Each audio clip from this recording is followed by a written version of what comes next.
After a week on the road in two different cities, the Yankees are back in the Bronx tonight as My Nine presents New York Yankees baseball. It's the New York Yankees against the Oakland Athletics in the first of three from Yankee Stadium in the Bronx, New York. Hello, everybody, and welcome to Yankees baseball along with Ken Singleton. I'm Michael Kay. The Yankees had a good road trip. 2 out of 3 in KC and 3 out of 4 in Minnesota. Let's take a look at the numbers because they are impressive for this team. 7 games, 5-2. They averaged over 6 runs a game. They hit almost 300 as a team. 11 home runs in 7 games and a 4.28 ERA. The Yankees 16-6 in their last 22 games. An important part of Sunday's win, an important part of this road trip, Granderson and Swisher. Speaking of impressive, Michael, they were on Sunday in Minnesota. Granderson, well, an unconventional home run. He has the Twins outfielders in the retrieve mode here, and he's going to make it all the way around the bases. His 3rd career inside the park homer, and that gives the Yankees a 2-0 lead. Well, not to be outdone, the very next hitter is Mark Teixeira. And more of a conventional style in home run hitting. This one into a laser into the seats in left field. Look out, lady. She's all right. So are the Yankees. They won 3-0. Look at these two. Double trouble indeed. I mean, look at their major league ranks. Amazing. Both having MVP-type seasons, especially Granderson. Now, Bautista leads in home runs with 36. Granderson at 35. Fielder leads in RBIs with 99. Granderson is at 98. Outstanding seasons for both of these New York Yankees. Let's take a look now at tonight's pitching matchup brought to you by Dunkin' Donuts. To get dunked, go to getdunked.com. Brandon McCarthy is going to go for the A's, 6-6 with a 3.74. Bartolo Colon for the Yankees, 8-7 with a 3.54 ERA. Now for Bartolo Colon, it's almost been a tale of two cities. It's been the best of times, it's been the worst of times. The first half of the season, lights out. Second half, a little dimmer. We'll talk about that when we get back right here on Yankees Baseball on My Nine.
In his first 11 starts this year, wow, 6-2, 2.71. Opponents hitting 224 against him.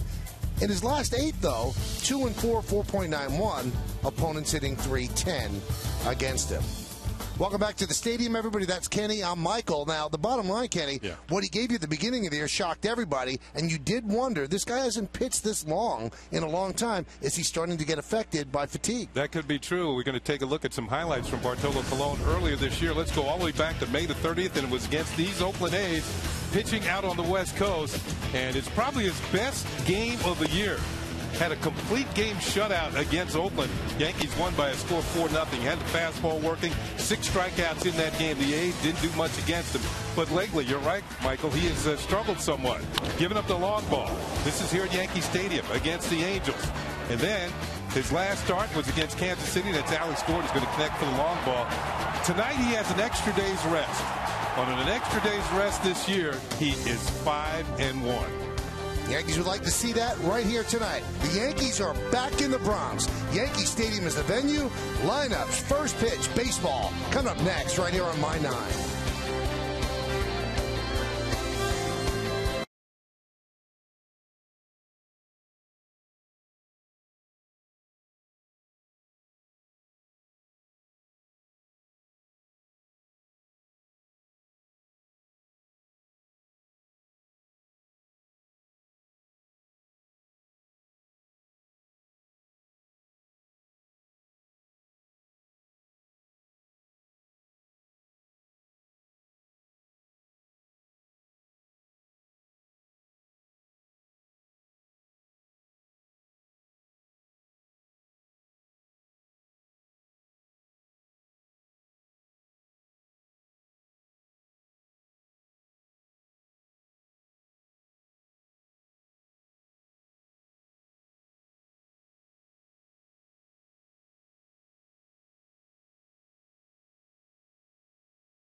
Brought to you in part by Sports Authority, your local Lexus dealers, and by Chase. Deposit checks from your smartphone with quick deposit. Take a step forward and chase what matters.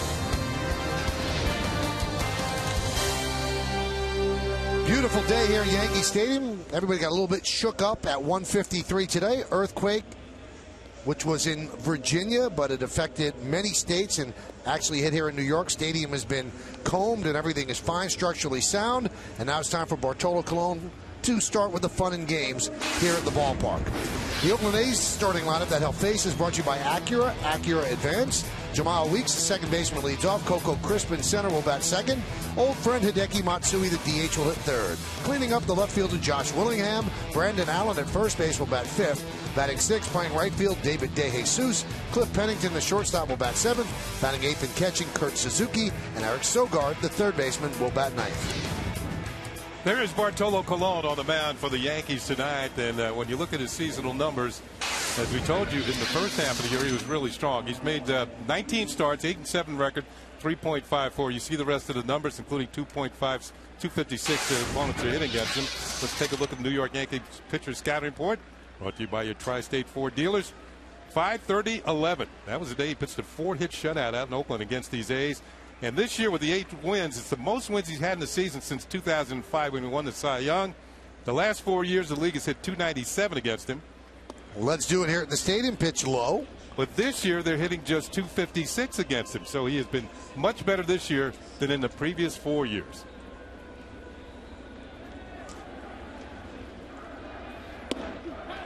And there's a strike.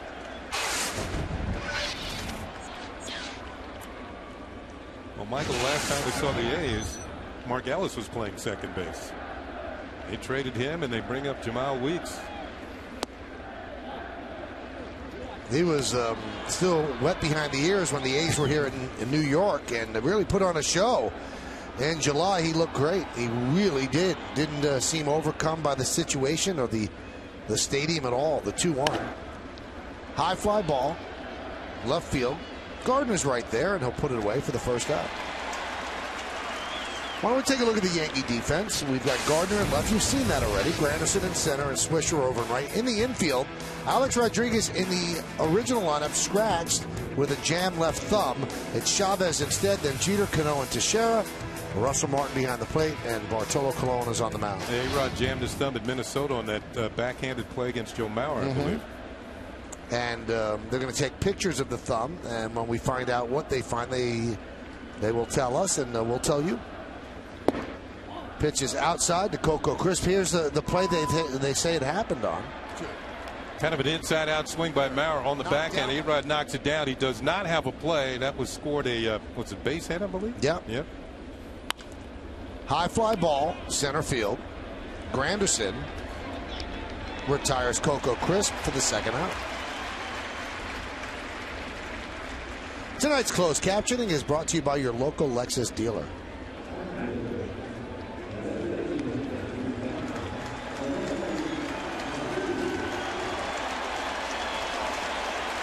Here's Hideki Matsui.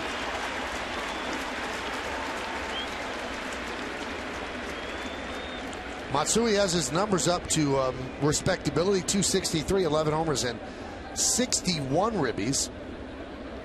And in that series in July, boy, he took off here. Yankees couldn't get him out, and now he's in the middle of a lot of trade talks. He reportedly has cleared waivers, so the A's could trade him, and that trade would have to be made before the end of August, so he could actually be on a playoff roster. There's a strike. And Matsui has reached safely in 31 of 33 games since the All-Star break, and you can see the split right there. 372 with 5 home runs, 27 runs batted in the second half of the season. In that series against the Yankees in July, was 7 for 13 with a home run. But this time he swings and foul tips the ball to stay alive. First inning, it's a good inning for Colon. He has not allowed a first inning run in his last 6 starts. The last time he allowed a first inning run, he really did it up big. 8 runs in the first inning on July 14th.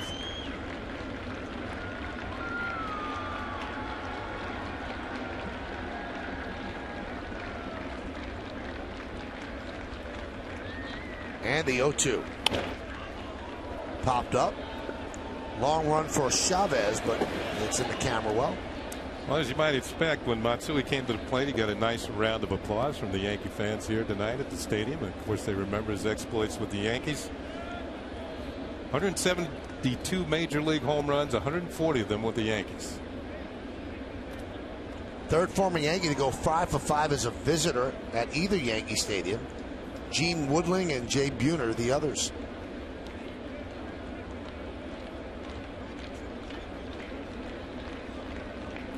The 0-2. Fouled away.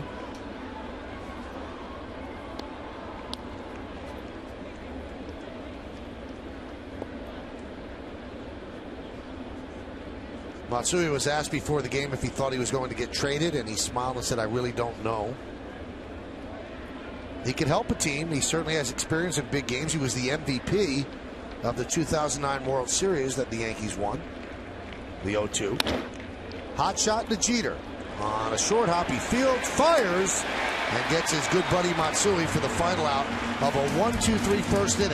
So Bartolo Colon retires the A's in order. The Yankees coming to bat.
The zoom. Brett Gardner's in left field. He'll lead off. The captain, the shortstop, Derek Jeter, bats second. Batting third, center fielder Curtis Granderson. Mark Teixeira's at first base, cleaning up. Batting fifth, the second baseman, Robinson Cano. Nick Swisher's in right field. He'll bat sixth. The number 7 hitter, third baseman Eric Chavez. Jorge Posada will DH. He'll bat eighth. And batting ninth and catching, Russell Martin. 28-year-old Brandon McCarthy on the mound for the Oakland A's tonight. And his numbers would tell you it's pretty even so far, 6-6, but there is a breakdown to these numbers. 3.74 ERA, opponents batting .279. Let's take a look at the Oakland A's pitcher scouting report brought to you by TD Bank. America's most convenient bank. Stop it for free TD checking. Check up today. Give me a break. Well, before the All-Star break, he was 1-5. After the All-Star break, he's 5-1. And he's a beast against the East. He has not lost to an Eastern Division team in 3 years. And Adrian Beltre is the only right-handed batter to take him deep this year. Brett Gardner, lefty batter, will lead off. Shows bunt, takes low. 1-0. Gardner's in a little bit of a slump right now. 2 hits in his last 20 at-bats. His average has dipped to 278. This is where your ability to bunt, get yourself on base, really helps out. You know, Yankees worry about fatigue with Gardner, the way he plays the game. That's the type of game that will wear down your legs. And at the beginning of the year, Joe Girardi was committed to giving him more rest. But with the injuries the Yankees have had, Andrew Jones pretty much DHs, and Brett Gardner's in there all the time. And maybe he's in a period right now where he has to run through the wall. Well, there are stages during the course of the year, Michael, and I agree with you. You have to get your second, maybe third win during the course of a long season. And this is a time of year when I think the good hitters really step up. The pitchers are getting a little tired. Hot shot and a foul ball. Uh-oh. A misplay by the ball boy. Yeah, that's glaring. And the other guy's just laughing. I have a feeling he's going to get his chance down the left field line tonight, too. Strike 3. Gardner down looking. Let's take a look at the A's defense behind the slender right-hander. In the outfield, it's Willingham, Crisp, and De Jesus. That's left to right. And in the infield, Sogard, Pennington, Weeks, and Allen, third to first. Suzuki is behind the plate. And we told you about McCarthy on the mound.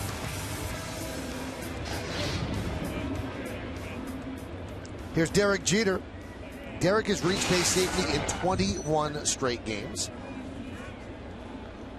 hitting .290. 14 for 31 on the road trip. That's close to 500. 10 points away from the promised land, hitting .300. Now the strikeout of Gardner is significant because it's his first strikeout in 49 plate appearances. Jeter hits one the other way. Giving chase is De Jesus. He runs out of room as it slices into the seats. Yeah, if you're going to strike out and you haven't struck out, you want to go down swinging. And look at stuff just doesn't get it. New York Yankees baseball is broadcast in Spanish. It's available by hitting the SAP button on your television. SAP is brought to you by Toyota. Get incredible deals during Toyota's nationwide clearance event going on now. Hot shot up the middle. It's a base hit for Derek Jeter. And he continues his torrid hitting. What'd you say, 21 straight, Michael? Now 22. Now 22. Fastball kind of moving in on the hands, but Derek wouldn't have much of it. He gets the barrel of the bat on it. I don't think McCarthy touched it at all as the ball heads into center field. The Yankees have a man on with one out.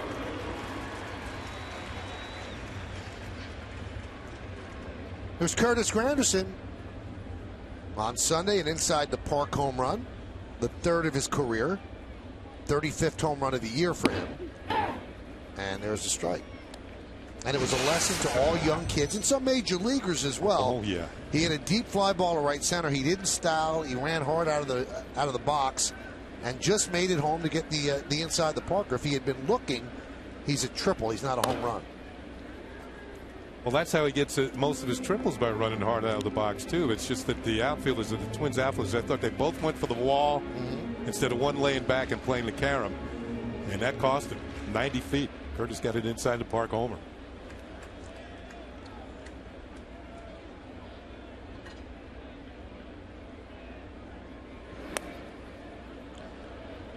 Speaking of Curtis Granderson, let's take a look at the American League RBI leaders, brought to you by New York Lottery. Hey, you never know. If somebody told you that Granderson would be leading in RBIs at the end of August, you'd say you never know. 98. Teixeira, 95, and Cano, 87. So 3 of the 4 Yankees, the other one a Red Sox. High fly ball, fairly deep left. Willingham back, and he'll make the play. Tagging is Jeter, but he just draws the throw. It's gotten to the point when Granderson hits a fairly deep fly ball, particularly here at Yankee Stadium, the crowd gets riled up. They think it's going into the seats. Now, I believe he's only hit one to left field here at Yankee Stadium this year. I think right inside the pole. Yeah. Here's Swisher. He followed up Granderson's inside the Parker with a blistering line drive to left field, just over the wall. Kenny, did you feel the earthquake today? Most definitely I did. I knew what it was right away because I've been out in California where they had some. I know you haven't been to California recently, so you haven't felt many earthquakes. I was there in '89. Oh, yes, that's the big one. Yeah. Yeah, that makes up for all the little ones I've been in. That's one of the reasons I don't go that often. I was in my car, Kenny, on 96th Street in Manhattan, and it felt like somebody was rocking it. Oh, my goodness. And I didn't know what it was. I had no idea. I just thought there was blasting in the subway that they're building, but glad that from all the news we get, everybody is okay. Yeah. Popped up.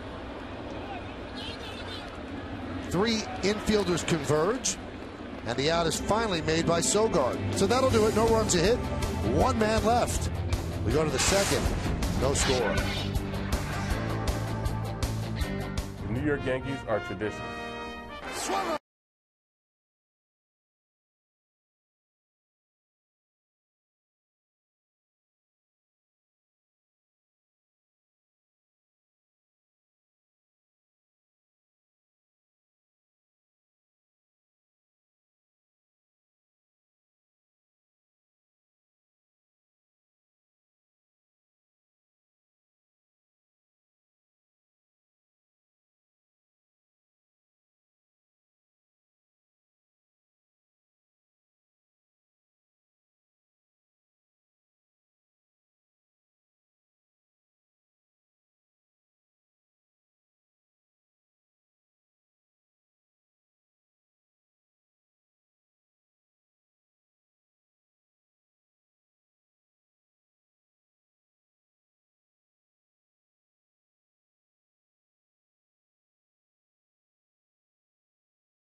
Which one of these relief pitchers who played for the Yankees or the A's had the best mustache?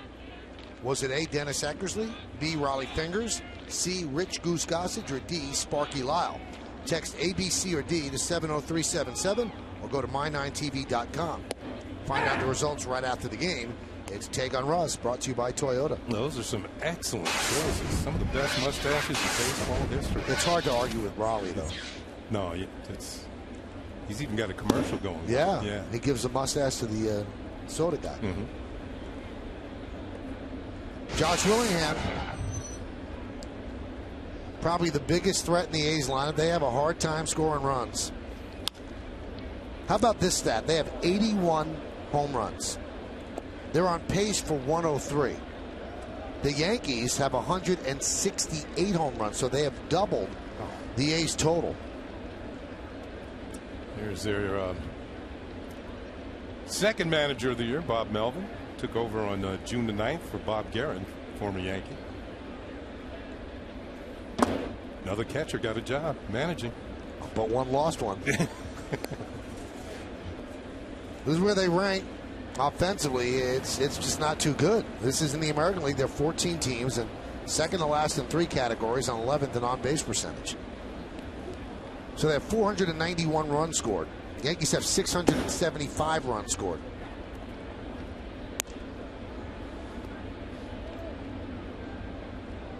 Now, the thing about it, they've been scoring a lot better lately. They've been swinging the bats. In fact, Willingham has 9 home runs in his last 22 games. So he's been swinging the bat. You got to keep the ball out of the middle of the plate. There's a ground ball to short. Jeter's there.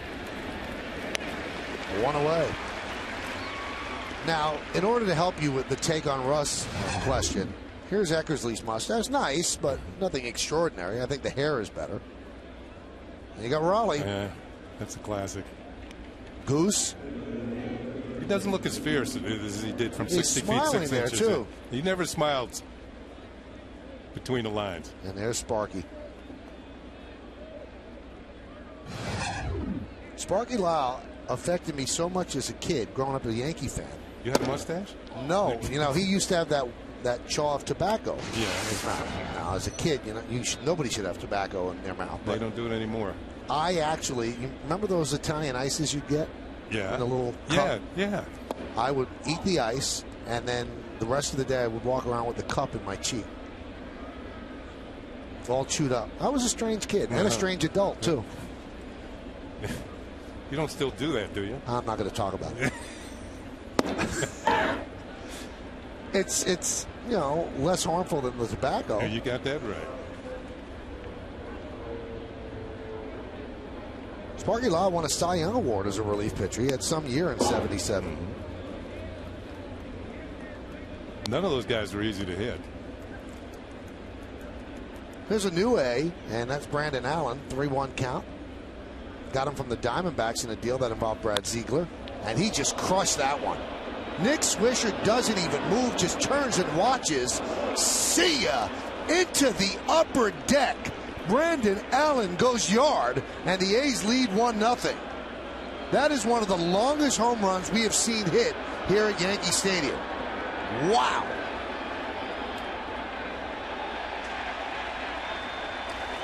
This young man has been swinging the bat ever since he came over. Now, he had 20-plus home runs in the minor leagues this year. This pitch was right down the middle. And this one is tagged. Wow. Whoa. That's only the second home run ever hit into the upper deck here at the new ballpark. Now, this is his first home run with the Oakland A's. And that should impress his manager. Right above the boar's head sign. And the boar's head was ducking on that one.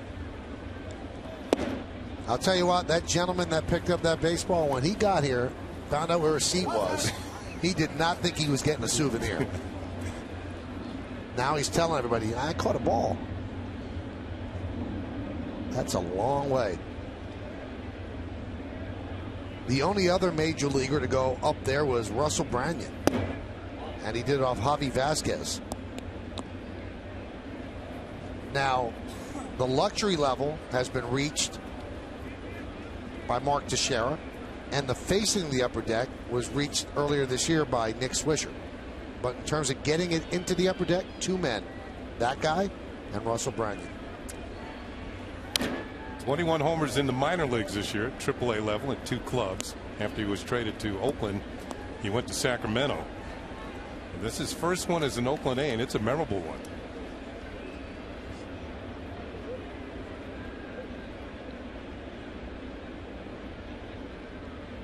He's hitting over 380 now.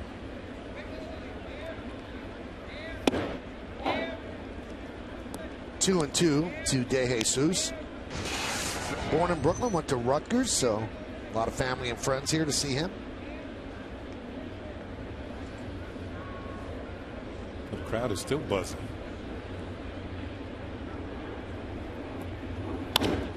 Grounded through for a base hit. Weeknights are about to get a whole lot funnier starting September 21st. Michael Scott and the Dundee Award-winning staff of The Office move to My 9 at 10:30. Then it's hot dates and hilarious rejections on Excused at 11, plus a bonus Office at 11:30. Weeknight starting September 21st on My 9. The gang at Dunder Mifflin. Here's Cliff Pennington. Keeping De Jesus close. Is it true that that show is sort of like a recreation of the Yes offices? I don't know. I don't spend that much time in the office. You know, I haven't been there. I thought you might have known because I don't get down to the office very much either.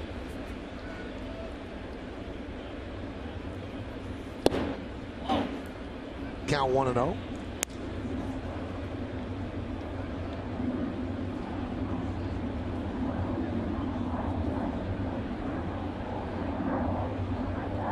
Cologne has had a hard time getting out of the 5th inning.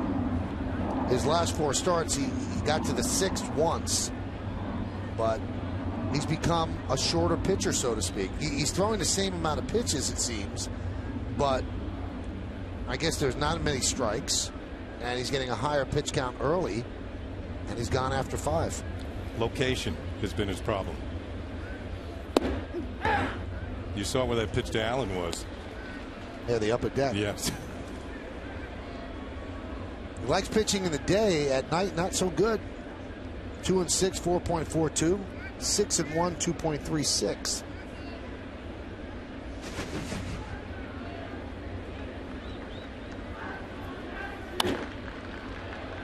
Fly ball. Gardner gives it a look. I wonder, Kenny, obviously you had pitchers that were teammates. When a ball is hit like that, does it shake a pitcher up, or is it the same thing as if it's a wall scrape? Well, I think when you get back to the dugout, sometimes your teammates in jest will say, you know, if you're going to give one up, don't let it be a cheap one. I don't know if it'll shake you up. I think it's something to be proud of. You can throw a ball that far. 1-2. Strike 3. Down looking is Pennington for the 2nd out. Cologne's first strikeout of the night, and it's usually that fastball that sails back over the inside corner. We'll take a look. You can see the target from Russell Martin. Yep, you can see the movement on the fastball. And Gary Cederstrom, the home plate umpire, rings up Pennington. Cologne's first strikeout of the night. You know, we have seen that pitch, particular pitch to lefties, have a lot more movement. That one had enough to get the corner. I think Pennington's going back to look at it again. Here's Kurt Suzuki.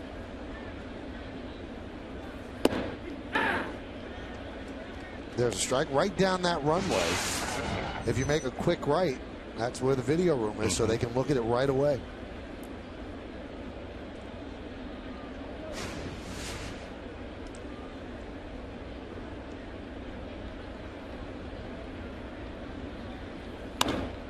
Popped up. Cano back. Swisher in, and he'll make the play for the final out. But the A's get a run on 2 hits. 1 swing, a majestic, towering fly ball that landed in the upper deck at Yankee Stadium, and it gave the A's a 1-0 lead.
with Audi batting practice today, and then the Tri-State 4 pregame.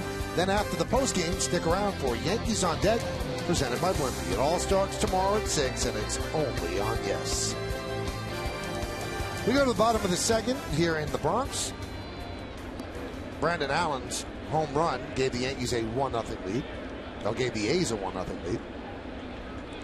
Here's Cano.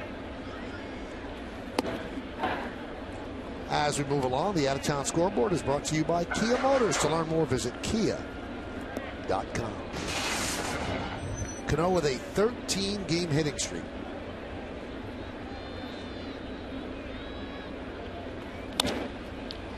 Grounded to second. Weeks. One away.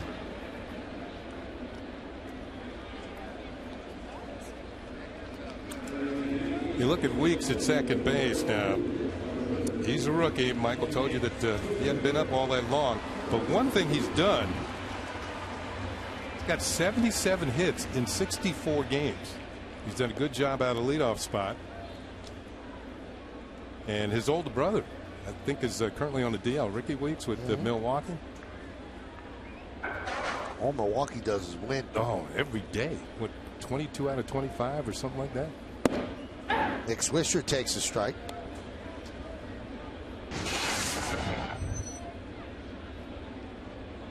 Nick, 3 hits in his last 19 at bats. 6 for 28 on the road trip. McCarthy deals. Low 1-1. McCarthy does a good job of keeping the ball down, primarily away from the hitters. He's only given up 6 home runs all season long. Ron Romanek, the pitching coach. There's that little cutter in. Good numbers against McCarthy. 3 for 7. 1 of the 3 a home run. This game starts a tiny little 3-game homestand for the Yankees, and they hit the road again. An 8-game road trip in 7 days. They'll have 5 in Baltimore. Day-night doubleheader on Saturday. Then the series ends Monday night. It's a wraparound in Baltimore, and then 3 games against the Red Sox at Fenway.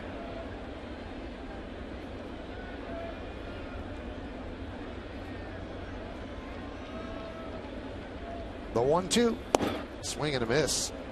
Swisher down on strikes. We checked it out. The Brewers are 23-4 in their last 27 games. Here's that last pitch to Nick Swisher. Suzuki wanted it up in the zone to try and get it in a passing lane, and they did.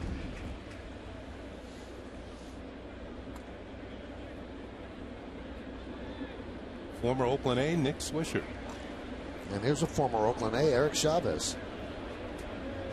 And that one's past Brandon Allen.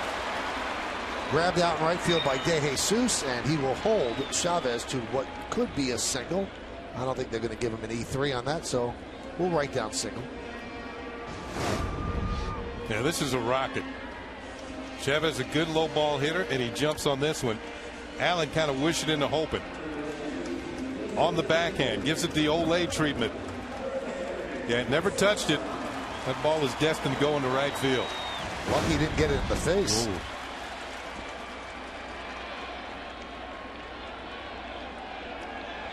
Here's Posada with Chavez leading off first. Bottom of the second, 1-0 A's. And a strike. Jorge only had 8 at bats on the road trip. He had 3 hits, 3 for 8.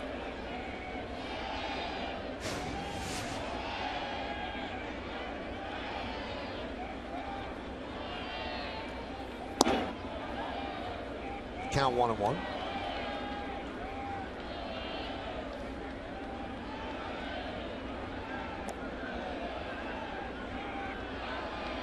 Posada this year a .275 hitter from the left side and a .102 hitter from the right side. 6 for 59. And all of his home runs from this side of the plate.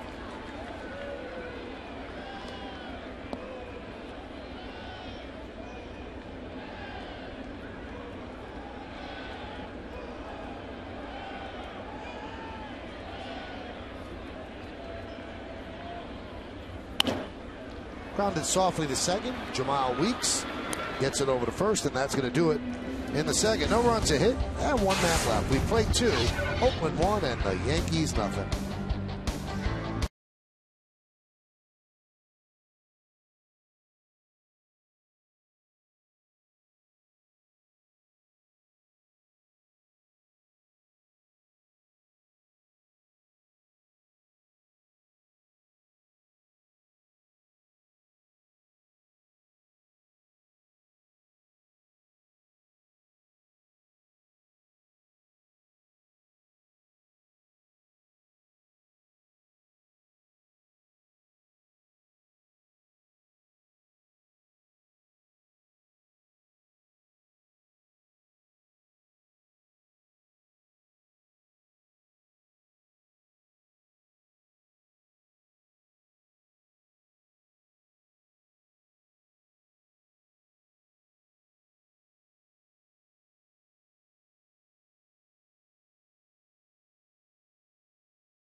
At Bat 11 app for your iPhone, iPad, Android, or BlackBerry. Get live audio, pitch-by-pitch tracking, video highlights, and more. Text at BAT to 31826 or visit Yankees.com for details. Eric Sogard leads off against Bartolo Colon. A's lead 1-0, and the first pitch is a strike on the Honda scoreboard. 1-2-0. Leading 0-2-0. The scoreboard brought to you by Honda. See your Honda dealer and discover the great values now being offered. High drive, a right field, giving chase is Swisher on the track at the wall. See ya!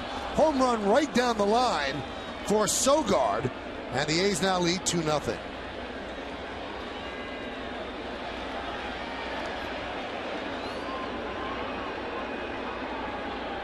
Well, we had a couple of A's hit their first home run of the season. In fact, for Sogard, it's his first major league home run, and he'll remember this one. Just beyond the wall and just beyond the camera in right field. Good effort by Nick Swisher. Sogard, a second-round pick originally from of the San Diego Padres, came to the A's in a trade. Played his college baseball at Arizona State. He'll remember this one. Always remember your first. So will that guy who completely whiffed on the catch and I think got hit in the noggin. He's going to remember it too.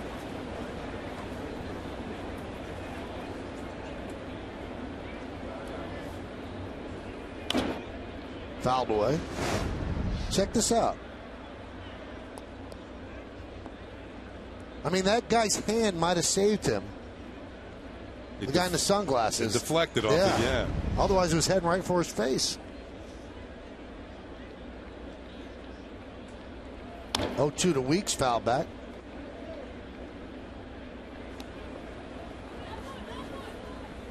Glasses might have got a little fogged up running around the bases. Oh, he looks really young. They all do.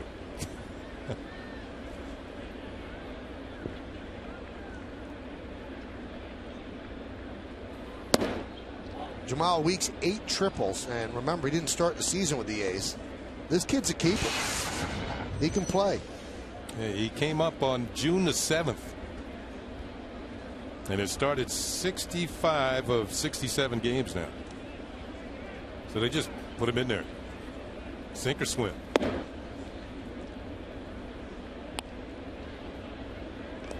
Last time at the stadium, he was 6 for 15 with 2 doubles and 3 ribbies.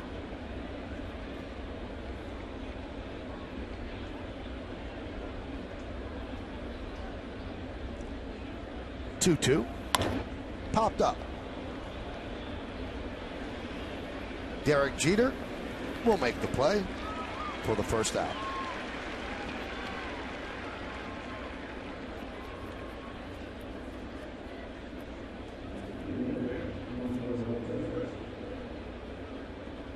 .43 pitches for Cologne, 1 out into the third inning. He's allowed 2 home runs.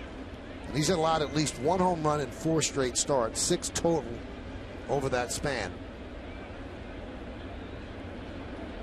And you watch him, and there's not that much difference velocity-wise from early on when he was dominating, but the ball's not moving as much. Yeah. I mean, that pitch he throws to left-handers, Kenny, that comes right back over the inside corner, it doesn't seem to be moving. It's certainly not with the quickness of movement that it had. It kind of just fades instead of that sharp movement right at the very end. That's a pretty good one there, but that's a changeup. Missed outside.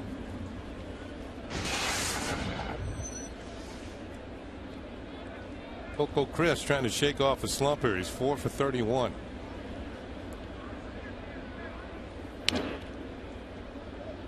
Flied out to center in the first. Definitely a guy you want to keep off base. He's got a career high 37 stolen bases this year.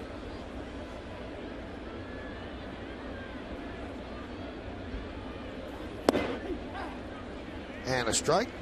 Gary Cederstrom behind the plate. Coco's always had one of those unusual stances to me. He sets his chin right on that front shoulder.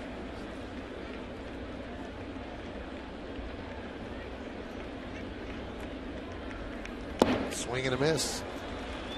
He is down on strikes, and that's the second strikeout for Cologne. Here's that chin.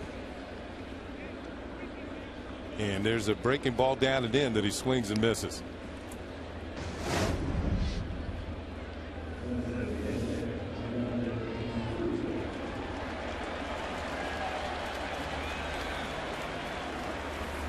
Here's Matsui. 4th in the major leagues with a .370 batting average since the break.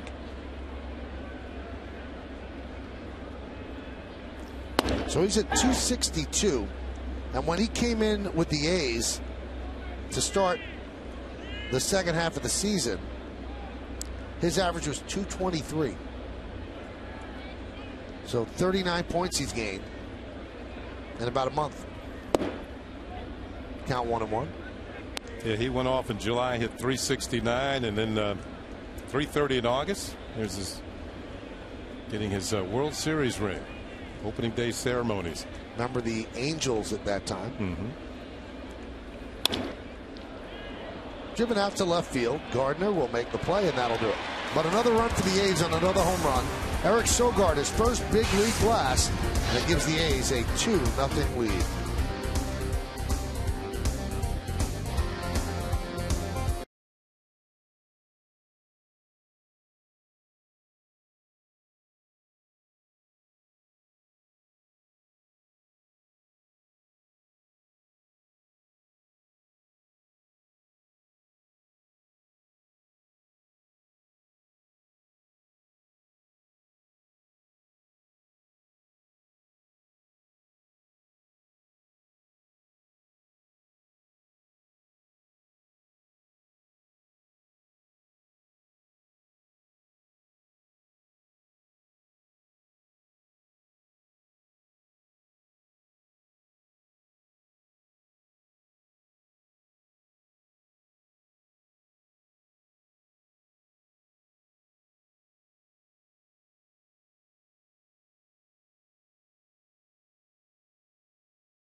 GetDunked.com. That's GetDunked.com. Well, that's the 2-0 lead right there. Sogard and Allen both with solo home runs. One in the second and one in the third. Russell Martin takes outside. 1-0 on the Honda scoreboard. It's 2-3-0, leading 0-2-0. So the Yankees have the corners covered well in the infield, don't they? Yeah. Two distinctly different home runs, but they count the same. That's the beauty of this game. One a tape measure blast, and the other one sneaks inside the foul pole.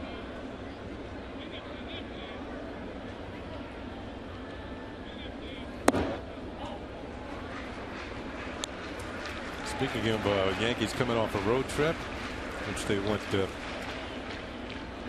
5-2. Russell Martin had a good trip, hit 3 home runs on the trip.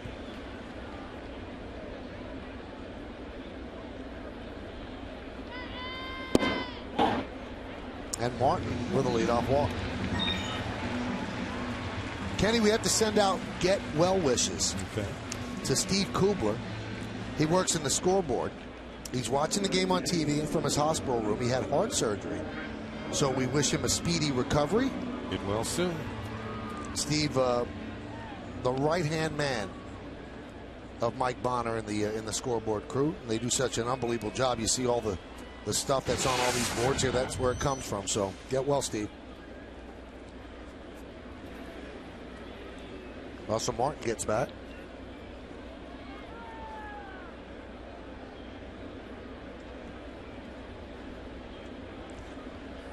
Gardner struck out looking in the first inning. First strikeout in 49 plate appearances.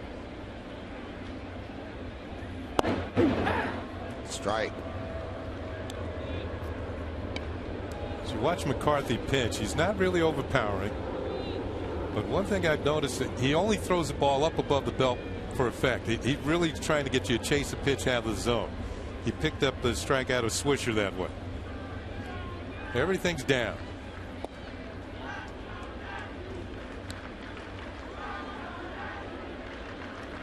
Two or fewer walks in each of his last 21 starts. That's the third longest streak in baseball behind Halladay and Zimmerman.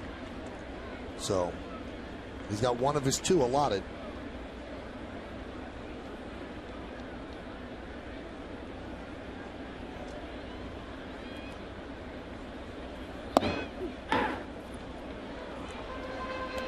Down and away. You know, Kenny, if Gardner can strike out once every 49 at bats, that would give him 12 over a full season. That's pretty good. It's sort of like Joe DiMaggio or something. It's funny you mentioned that, and that's who I was looking up, because I know that he had one special season where, just out of this, he had a lot of special seasons, but strikeout wise.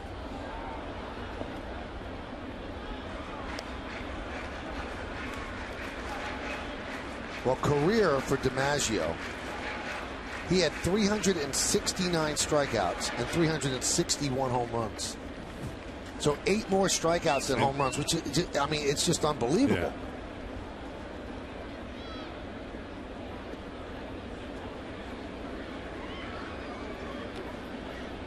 His low total over a full season was 13 strikeouts in 1941. 13 strikeouts and 30 home runs, 125 ribbies. And that was the year he had the 56-game hitting streak. High fly ball, deep right center. De Jesus back. He has room, though. In front of the track, he'll make the play for the first out. We see some hitters get 13 strikeouts in a week. Yeah, in a series.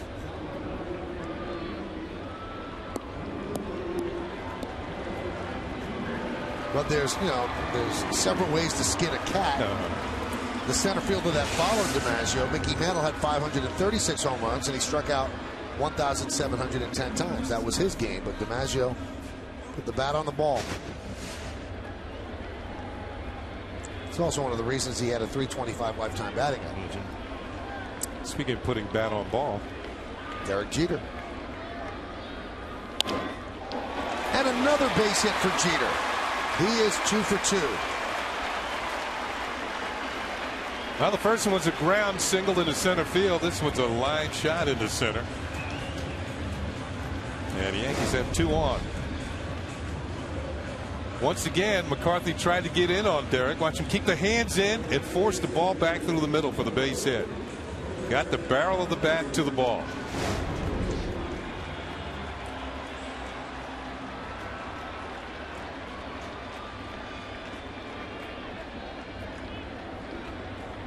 Anytime now that Granderson comes up with at least 1 man on, he's within 100 runs batted in. He's in reach.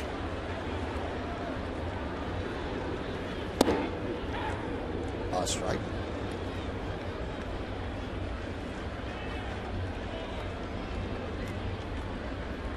Jeter 2 for 2 tonight. Has had multiple hits in 7 of his last 9 games.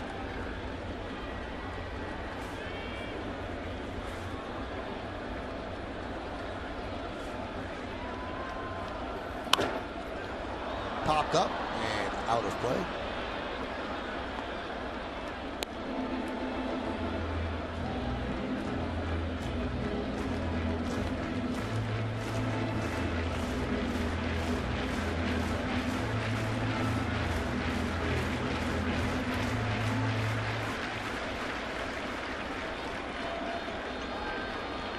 Mark Teixeira on deck.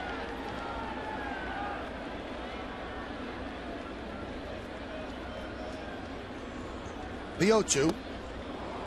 He struck him out. Big strikeout for McCarthy for the second out. This is his 3rd strikeout of the night. Looks like it comes on a breaking ball. Yep. Breaks down and out of the strike zone. Actually missed the target, but came away with the best result.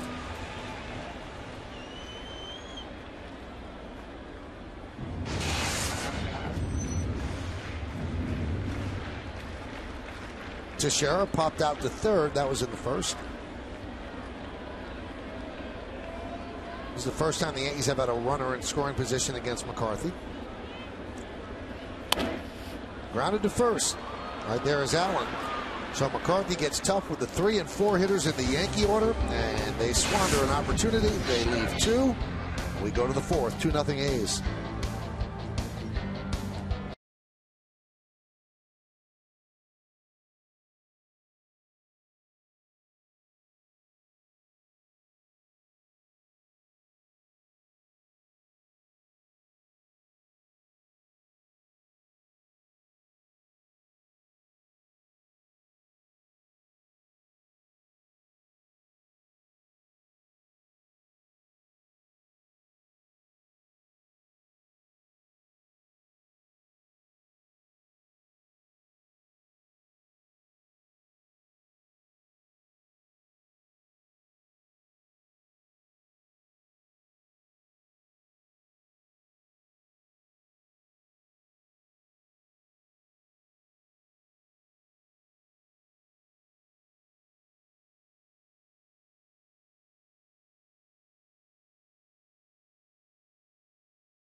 Trivia question. The Chrysler, Jeep, Dodge, and Ram summer clearance event.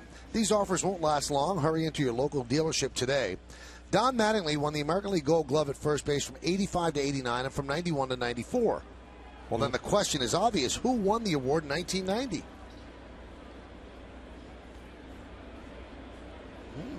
That is a good question.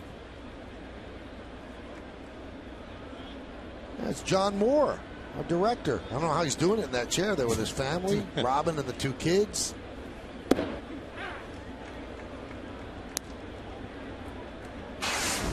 Strike to Josh Willingham. Yankees trail 2-0. Willingham grounded to short in the second.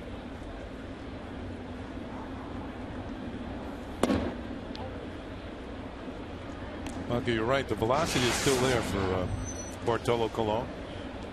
Last fastball 93, 93, 94 consistently.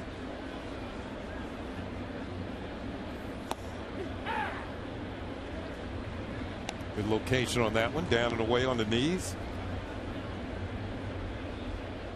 Got a tough hitter to plate. Willingham 16 hits this month. 7 of them have been home runs. Base hit past Chavez, and that's into left field. So a leadoff single for Willingham. 17 hits this month.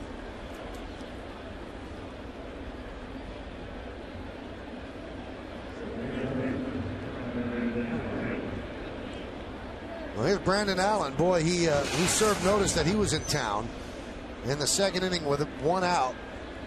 Became only the second man in the short history of the new Yankee Stadium to hit a ball into the right field upper deck.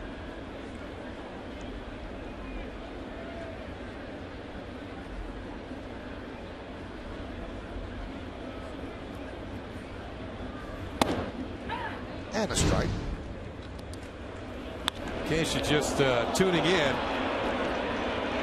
that's what Michael was speaking about. That young man has a souvenir a long way from home plate.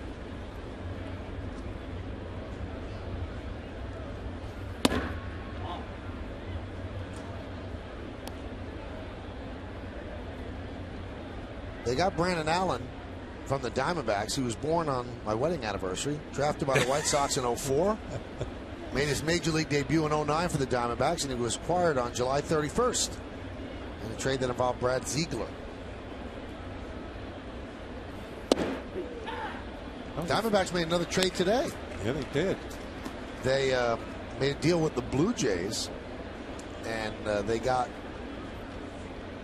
Aaron Hill and John McDonald. Yeah. Surprised they gave up on Hill? I had heard rumors that he was kind of falling out of favor in Toronto. Allen swings and misses. Kelly Johnson went over to Toronto, a power hitting second baseman. He's kind of struggled the last couple of years after that breakout season he had a couple of years ago when he hit 36 home runs. But I think defensively and offensively he's been struggling. Third strikeout for Colon.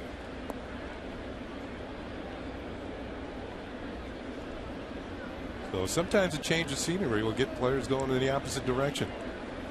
I give the Diamondbacks credit. They're going for it. Kevin Towers, their GM, who was assisting Brian Cashman all of last year, got that job, and there's a trade we were talking about, and he's making some moves. You know, you don't get many opportunities to win. They're trying to shake things up. They've lost 6 in a row. Yeah. Kirk Gibson doing a very good job squeezing every last ounce out of that team. The 0-1 shows bunt, pitch high. Hill this year with the Blue Jays, 225, 6 homers and 45 ribbies, on base percentage of 270. It's like he wasn't the same player following the concussion that he had a couple of years ago.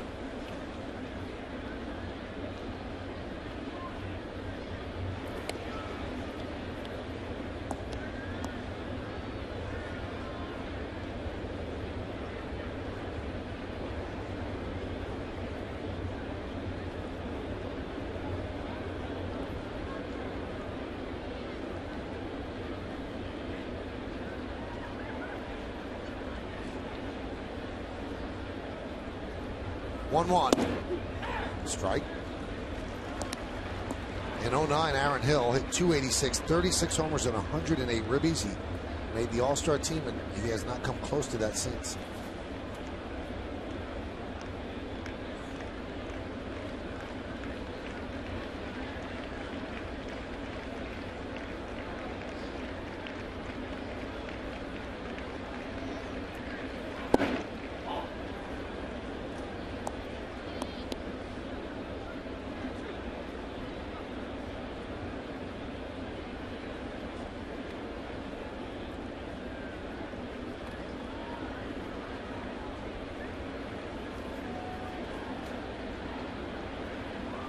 Two and two on De Jesus, who singled in the second inning.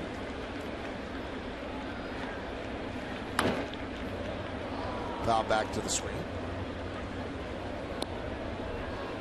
Cologne going to the changeup. De Jesus just spoiling that. But sometimes or another, he's going to come with that fastball, the one that bails over the plate. And that might have been the setup pitch right there for the next one.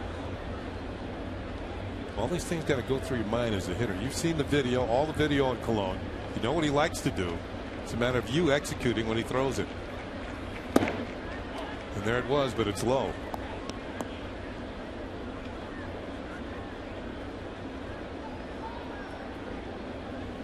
.65 pitches for Cologne. 1 out here in the 4th inning. I think more than anything else in baseball over the years, the video available to the players, both pitchers and hitters, to check out the opposition on a daily basis has changed the game.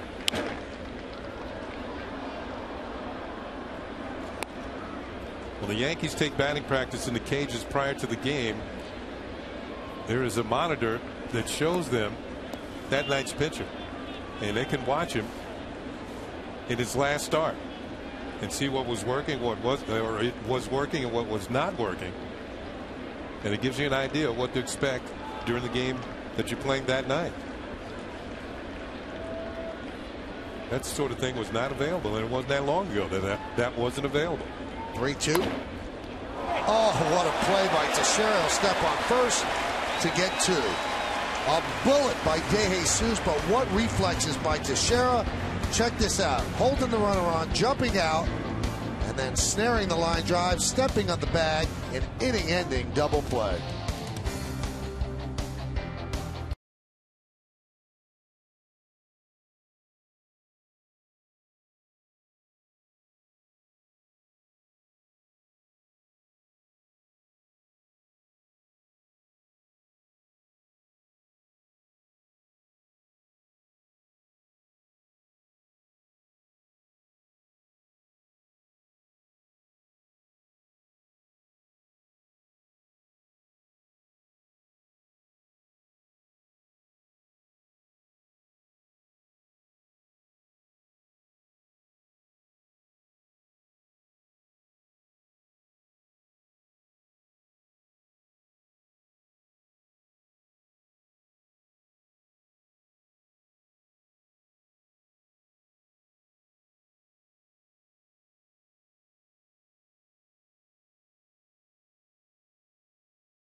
American League Gold Glove at first base from 85 to 89 and 91 to 94. Who won the award in 1990? Who broke the streak? And the answer is Mark McGwire. Wow. Don't think of him like that, but he was a decent first baseman. And Robinson Cano slashes a single to open up the 4th inning and extend his hitting streak to 14 straight. We have a guest in the booth. Greg Kelly of Fox 5's morning show, Good Day New York. And that's on from 7 to 10 every Monday through Friday. You got the helmet on today, Greg, because of the earthquake or what? Well, yeah, it's great to be here, but seriously, where are the closest exits? I mean, right back there. Right behind you. 5.9 on the Richter scale. Did you feel it? I did feel. I was in the car. It was rocking back and forth. Yeah, I felt it today, too. I was doing some reading at the time. I was on the 28th story of a building downtown, conferring with my lawyer for situation, and all of a sudden, seriously, for 20 to 30 seconds, it was the most bizarre experience of my life. What do we know, Greg? I mean, well, is everybody okay? Apparently, one plate grinds against another, and the topography moves. Everybody's okay. That's why we can enjoy it. Right. And it's like kind of a check in the block. We've a lifetime experience that a lot of New Yorkers shared. Now, a lot of people did not feel it. They're disappointed, by the way. They feel like they're left out. I understand. I'm so fortunate that I actually felt not real surging and pushing, but a little dizzy. I felt dizzy. Felt like vertigo a little bit. Right. Have you ever been in an earthquake before? This was the first time, so Wow. I'm a veteran. Now you are, yeah. I've been in a few on the West Coast. They're a little heavier than this. Well, we're not out of the woods yet. No. Well, aftershock? This is an aftershock. This is not for batting practice. This is for aftershock. This is 153, our booth, and you can see the camera starting to shake, and this one had hit, and it actually gets worse. It's pretty than this. spectacular right now. This is the earthquake? This is the earthquake on tape. Actually, it looks like our booth 5 minutes after the game's Right. That one is grounded to first. Throw to second one. On to the pitcher. A double play, 3-6-1. Double play. Everybody did the wrong thing, by the way. A lot of people ran out of the building, including me, and other people ran into buildings if they were on the street. Now, according to FEMA, if you're outside, you're supposed to stay outside, and if you're inside, you're supposed to stay inside. Did you know that? No, I did not. Yeah, well, I didn't either. neither did I. Nobody did. We all did like the opposite, but it's not a good idea to get into an elevator, that kind of thing. But basically, nothing broke down. Some water tower, there were some bricks that fell, that kind of thing, but nothing at all severe. Up and down the East Coast, one small partial building collapse in Tyson's Corner outside of D.C. Wow. Here's Eric Chavez with 2 outs, bottom of the 4th inning. Yankees trail 2-0. You know, people get nervous when buildings sway, Greg, but it's actually good that they sway. That's what they're built to do. Well, I'm sure they say that in architecture class, but when you're actually sitting in there and it's swaying and it's moving, it's uncomfortable. By the way, this was remember the earthquake that happened during the World Series? Yeah. When was that? 89. San Francisco And Oakland. Yeah. Oakland. Here we go. Yeah. All right. So we're Made them Tying it feel all I'll be together. happy when they leave town. It's amazing because there's guys that played for the A's, and they said they've never been in an earthquake. So they were here, and they had to come to New York to experience an earthquake. Now, I heard that they had felt the earthquake as far away as Cleveland during the ball game this afternoon. Yeah, it's not an elite club. Half the country kind of went through what we went through. The president felt it on the golf course. No kidding. That's where he was Yeah, when I it know. happened. Yeah.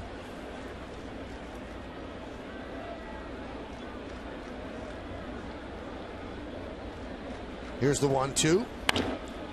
Grounded to second. Jamal Weeks is there, and that'll do it. Greg, you'll stay with us another half inning, right? You'll let me? Yes. Yeah. You want a helmet? Yeah. You keep yours on. We'll be back. 2-0 A's.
Up early to do Good Day New York, 7 to 10 every Monday through Friday on our sister station Fox 5. You and Rosanna Scotto do the honors.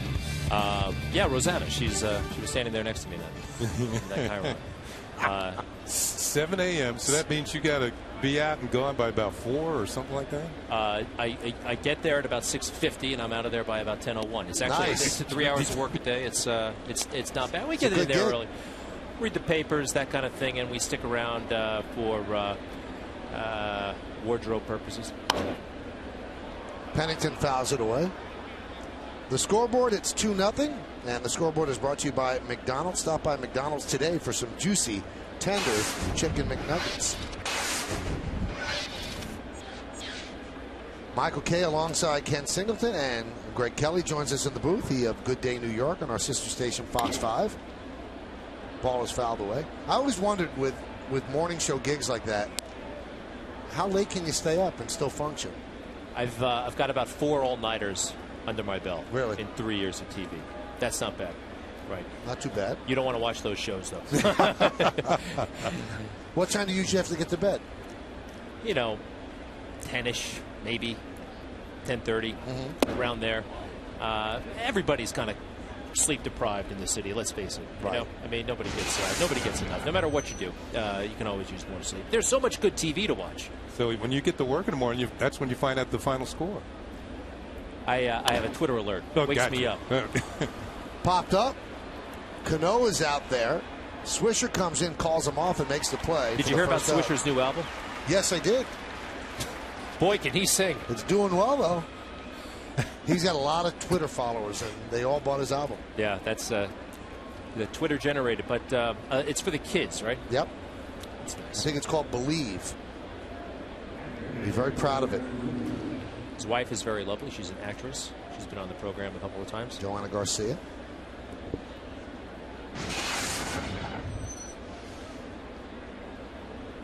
Here's Kurt Suzuki.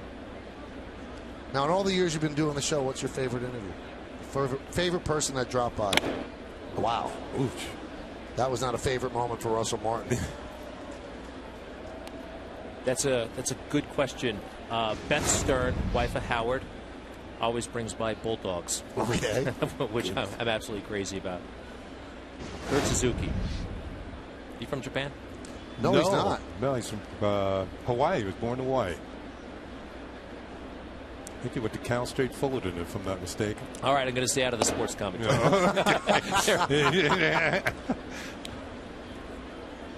In fact, he won the Johnny Bench Award, which represents the best college catcher. And he's a very good major league catcher as well. You played international ball, Ken, in a way, with the Montreal Expos. Did you learn French up there? I learned just enough to go out at night, get gasoline, get something to eat, and get in trouble. That's about it. Montreal, it's a French city. Yeah. Grounded through for a base hit for Suzuki. But there's enough people that speak English there. Just about everybody is bilingual. And that was a long time ago, though, Greg. A long time ago. 1 on, 1 out. And here is Eric Sogard. Last time up, his first big league home run. Into the short porch and right, just around the right field foul pole. Where's Coco Crisp in the lineup?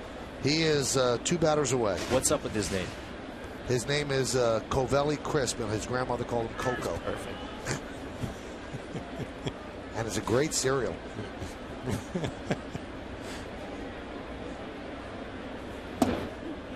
There's a strike.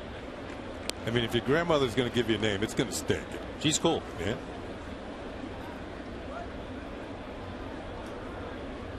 Two 5-0 for the A's, 0-4-0 for the Yankees. Top of the 5th inning, first game of a 3-game set.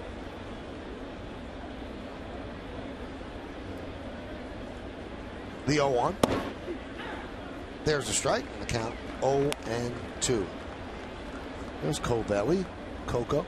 Yeah, he's getting ready now. He's headed down towards the bat rack and pick out his money maker, put on his helmet. He also has a pierced neck, Greg. I'm sure you. What do you mean by that? He has a stud that's been embedded in his neck. Like Frankenstein. Just like that. It's not a bolt, though. It's a diamond stud. In the neck. In the neck. And it's got a little bullseye around it. Popped up. 2. I think I just got your first segment for tomorrow. Good Day New York. I think you should have him in. When do they go home? When? Oakland. They are on the start of on a 10-game trip. 10-game trip, so they've got 2 more cities after this one. It's on the other side, but believe me, I'm not fitting.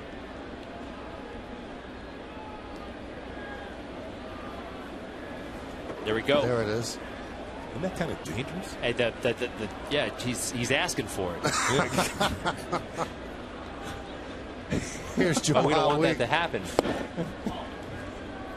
He did say last time they were in, it does give him some concern if he's hit there. Then why put it in? But Jamal has flied out to left and popped to short.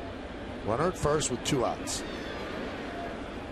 Now, do you know what the show's going to be tomorrow, or is it just reacting to what's happened tonight in the world? It's going to be all earthquake. Right. I mean, that happens once every 50, 100 years in New York. I mean, there's not that much to show for it, just a lot of kind of excited people.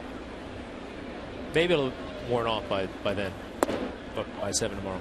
Interesting discussion, though. I'm sure, like you said, it doesn't happen very often. I think the last one was 1966. Was it 5.9 on the Richter? Apparently they don't use Richter scale anymore. They threw that 5.9 magnitude. There was another one in like 1897. I missed that one. 66, I was there. But we're just happy no one was injured. Count 2-1, and that is the truth. That's why we can kind of laugh about it and learn, and next time do the opposite of what a lot of us did: run into the building or run out of the building. Although didn't they evacuate the Pentagon? Yeah. Here's the 2-1. Pitch outside, 3-1. The thing is, when it's shaking, you're supposed to stay where you are. Right. Now, after it shakes, you don't have to loiter. Well, the rules are easy, but when something's shaking, you're first. Get out of wherever you are. Because I was in the upper deck at Candlestick Park when the earthquake in '89, and I said, "I'm moving." Deep fly ball right field. Swisher is there, and he puts it away for the final out. Greg, it's great to see you. Mike, good day, thanks New York. So much, Ken. All right, My see you pleasure. guys tomorrow morning. You're going to watch? Yeah, I'll be up. Thanks. Take care. Good day, New York. 7 to 10 on Fox 5.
Every day by surprising the pitcher with a plaque in Monument Park and retiring his number 49. That was August 23rd of 2003. I was down on the field that day, Kenny, and he was absolutely blown away. He had no idea that they were going to retire his number or give him a plaque. Yeah, but I think I was here that day too. Yeah, very fun. Yankees down 2-0. We go to the bottom of the 5th inning, and here is Jorge Posada. Sliced the other way and foul. Ron Guidry on that day. Gave a great speech.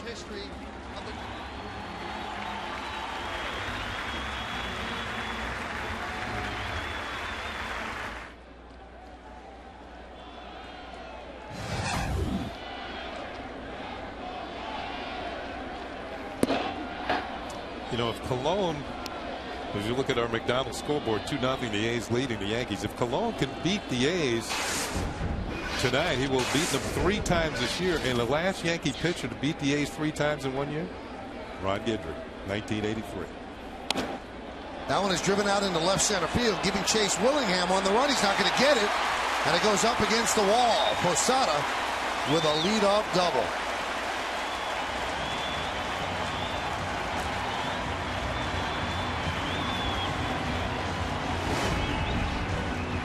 He wants this one up and out over the plate. It was up, but Posada was up to the task. Gets on top of it. Drives it to the gap in left center field. Willingham on the move. He's not going to get it. 1 hop, 2 off the wall. And Posada with a 2-hop double into the gap in left center field.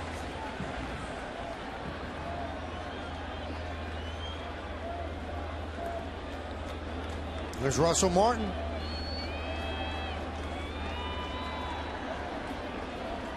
Yankees' first extra base hit.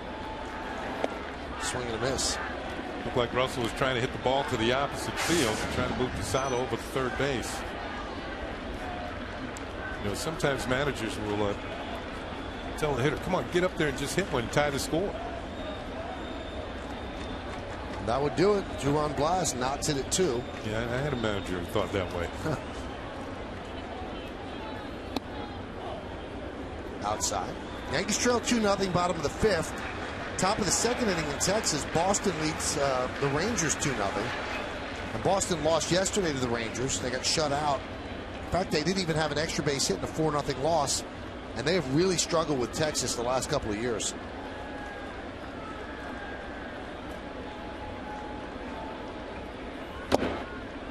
A lot of people say, well, what's the incentive to win the American League East? Now, you can't pick your poison, but where you finish will dictate who you play. And I don't think the Red Sox want to play the Rangers, and the team that gets the wild card in the American League East is probably going to play the Western Division team because they'll have the better record than the Central Division team. Now, you could say, well, you don't want to play the Rangers. Well, do you want to play the Tigers and Justin Verlander? So it's a tough call, but there's not enough disincentive with the wild card to say, okay, I'm going to start Josh Beckett and CC Sabathia on the last day. But both teams definitely want to finish first. You know, I would like to finish first just for the prestige value of it. I mean, if the Yankees had any type of record against the Red Sox this year, they'd have a stranglehold on first place. Right now they lead by 2 games in the loss column. The Yankees do. The 1-2. Fouled away. Yankees are 2-10 against the Red Sox, and a week from tonight they start a 3-game set at Fenway. Michael, to get back to your point, when you get to the playoffs, it doesn't matter who you play because they've all earned it, earned the chance to get to the playoffs. They played well. You know, some teams have played a little bit better than others, but they're all in the playoffs. They're all in the same boat when it starts out. Swing and a miss. Russell Martin goes down on strikes. Yeah, and sometimes, Kenny, you know, you get the team that you really want, you end up losing. The Yankees thought that about the Tigers. I believe it was 2006, and they ended up losing to the Tigers. That was the series where Joe Torre batted A-Rod 8th in the final game. The ALDS. Yeah, the ALDS. Series. Yeah. I remember we were standing out there on the field doing the seasonal wrap-up. There's Alex, who was in the original lineup tonight and was scratched with a jammed left thumb, suffered in the game on Sunday in Minneapolis. We're still awaiting word on what the x-rays said. There's no wrap on it. No, that's his right thumb. Yeah.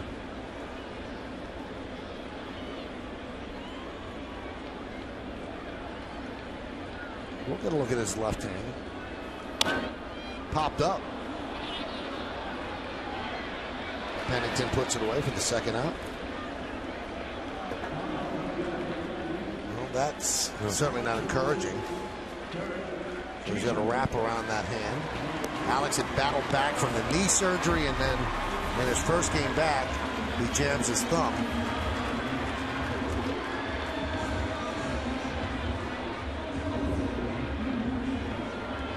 I think it'd be a little more encouraging if there wasn't a wrap on that thumb. Yeah. Or just something a little smaller.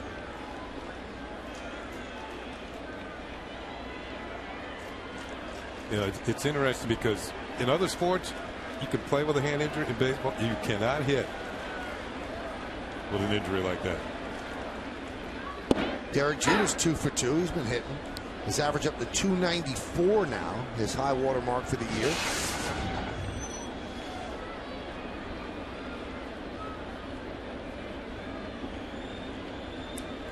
You know, to propel a bat through the strike zone to catch up with a 95-mile-an-hour fastball, you need everything functioning.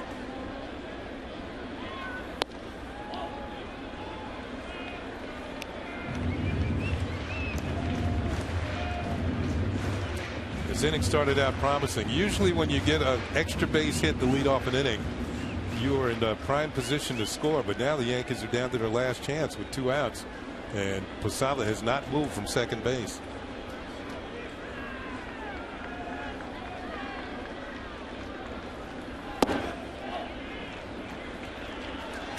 And the first 2 times up, McCarthy tried to get in on Derek, tried to get in on his hands with a 2-seam fastball, and both times Derek had base hits through the middle. This time he's going to a little different look. Little cutters outside, away from it. So McCarthy tried to make the adjustment here.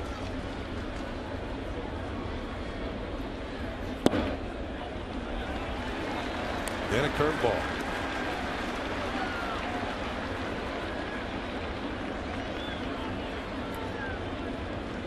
Nine for his last 18 with runners in scoring position.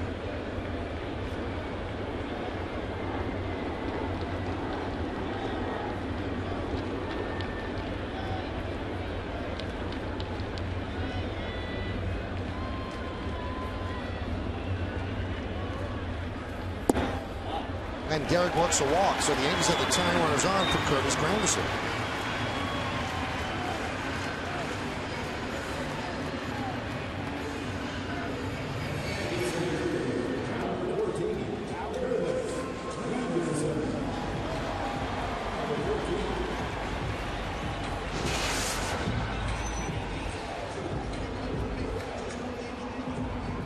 Granderson fly to left, and then had this situation in the third.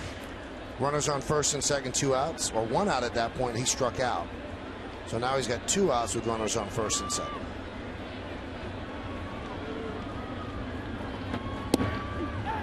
Strike. A lot of bite on that breaking ball by McCarthy. He's got a good one. It dots and then drops.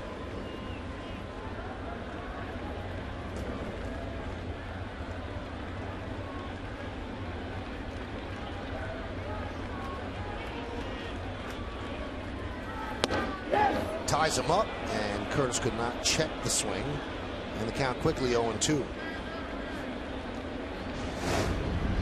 Here's a look at the last pitch. Granderson goes around too far, according to Gary Cederstrom, the home plate umpire.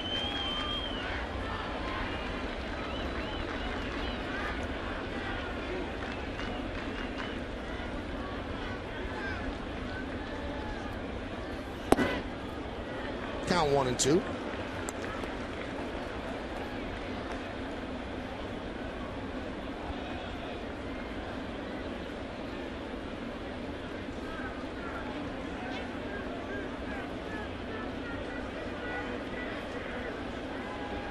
Jonathan Papelbon there, huh?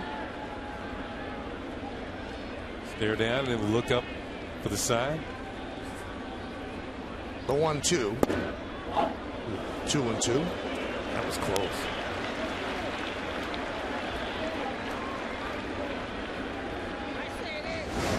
Granderson showing a good eye.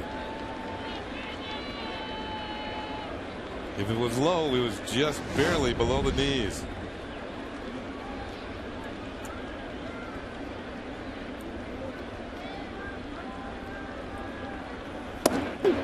Strike three. Just caught the inside corner. And Granderson did not love that call. So the leadoff double by Posada is wasted. No runs are hit and 2 men left. We've played 5. It's 2-0 A's.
As we move along, we take a look at the out-of-town scoreboard brought to you by Nissan. It's Nissan's bottom line sales event, and we're laying it all on the line. Visit ChooseNissan.com or your local dealer today.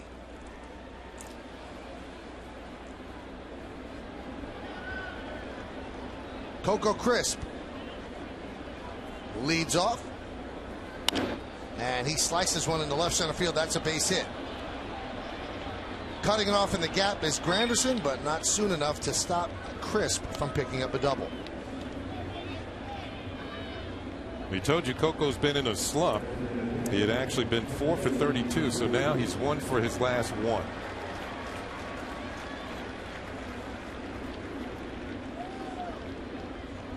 Got a good story about Hideki Matsui. I was behind the batting cage today as Hideki comes to the plate. And as he walked up and greeted his former teammates with the Yankees, he says, "It's my birthday, and it's going to be my birthday today, tomorrow, and the next day." And this goes back a couple of years ago with the Yankees. He homered twice, 2 years in a row on his birthday. High fly ball, right field. Swisher back, track, wall. He makes the play. Almost ready to blow out the candles as Crisp moves to third. So as the 2009 season went along, a couple of weeks later, the Yankees said to him, "It's your birthday." And Hideki said, No, that's 2 weeks ago. And he said, "No, it's going to be your birthday tonight." And sure enough, he hit a home run that night. Season continues. They did it a couple more times.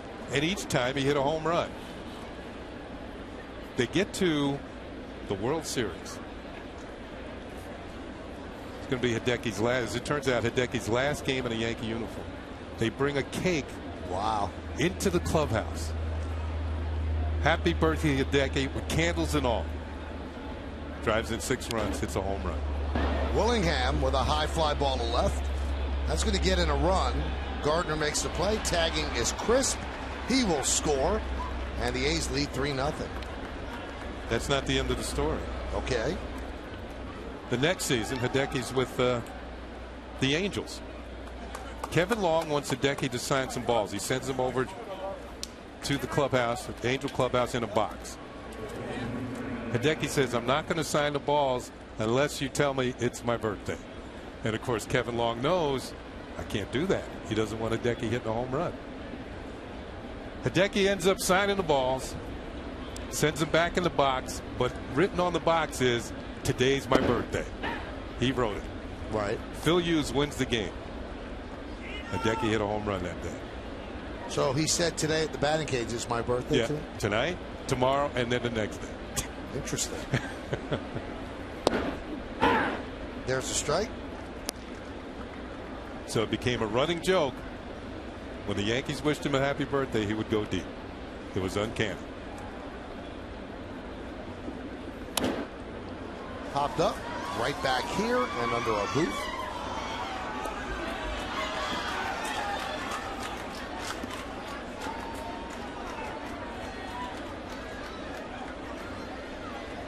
Boone Logan getting ready. Some kind of clutch player. 91 pitches for Cologne.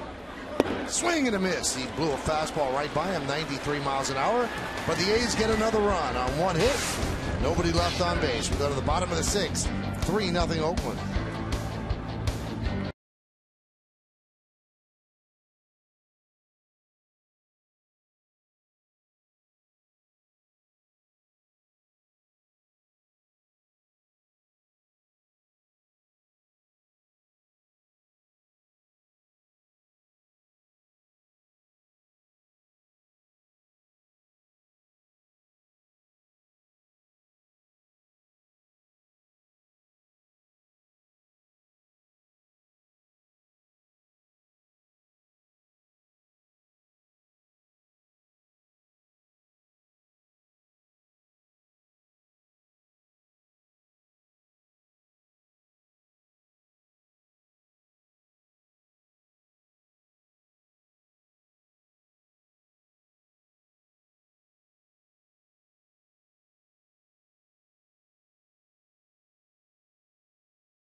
Donuts to get dunked, go to getdunked.com.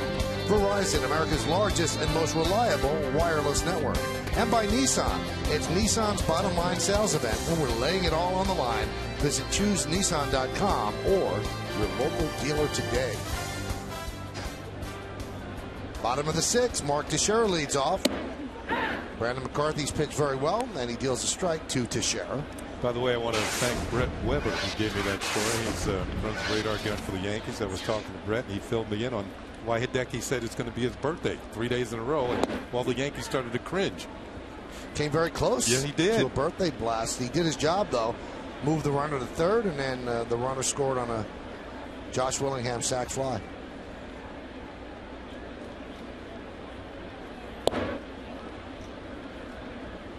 One of the most impressive things I've seen an athlete do, and Kenny was right alongside me, when the Yankees went to Tokyo and he homered in that game. People don't realize how famous he is in Japan. I don't know if there's anything to measure it up against here in the States. Maybe Michael Jordan in his prime, maybe. But he's a rock star there. And the eyes of a nation were on him. And he produced.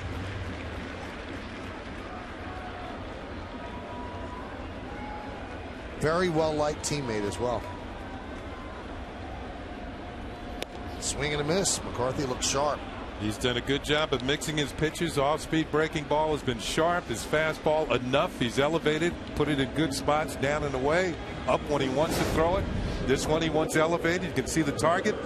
And Teixeira helps him out by chasing it out of the strike zone to pick up the strike. And one reason why pitchers do that, because the hitter sees fastball. He might be thinking fastball. He doesn't want to be beaten, but the pitch is above the level where he can get on top of it. And McCarthy's done a good job with that pitch tonight, with the lone exception was a double hit by Posada, who got on top of it. Here's Cano.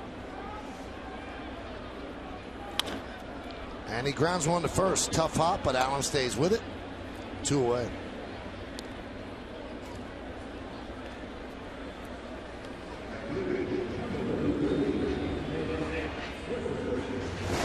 We told you that McCarthy, before the All-Star break, was 1-5. And since then, you can see that tough hop that Michael was talking about. Allen got the glove up. Saved some teeth. But since the All-Star break, McCarthy's been 5-1.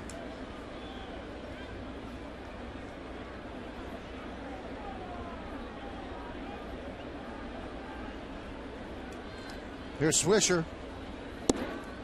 Swing and a miss.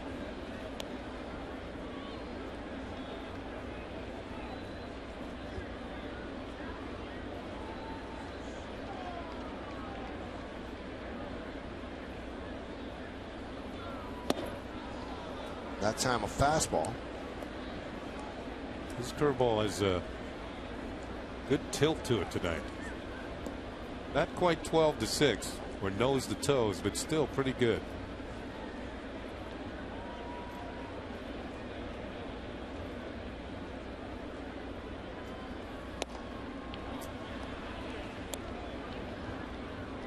Well, he's battled injuries throughout his career.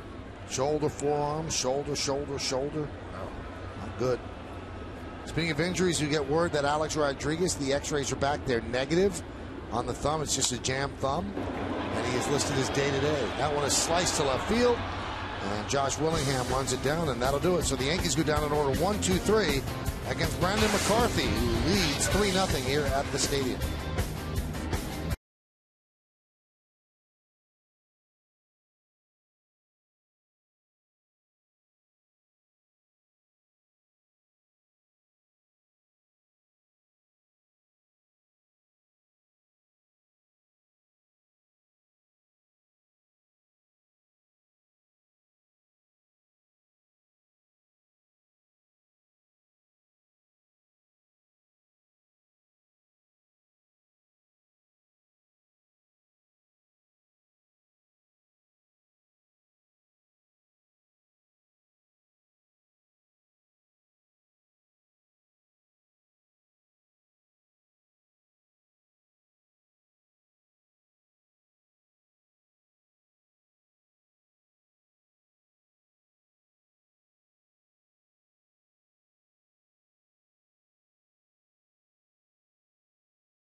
Thursday afternoon for a special giveaway when the Yankees take on the A's.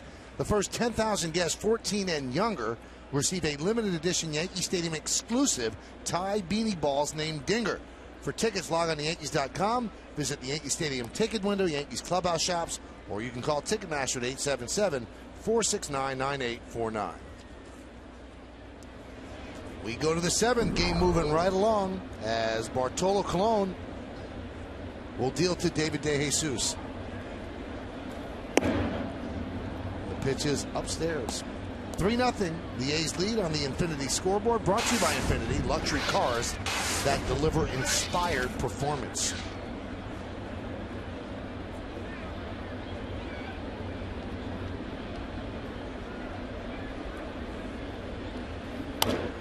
Foul away.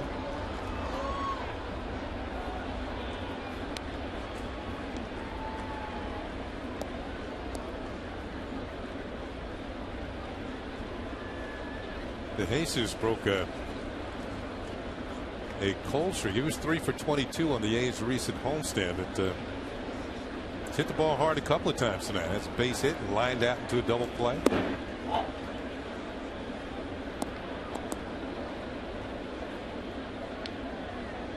Like you said, the young man who grew up in New Jersey, born in Brooklyn, but sometimes when you come back to an area where you grew up, you get inspired. Do something for the home folks. Count 2-2.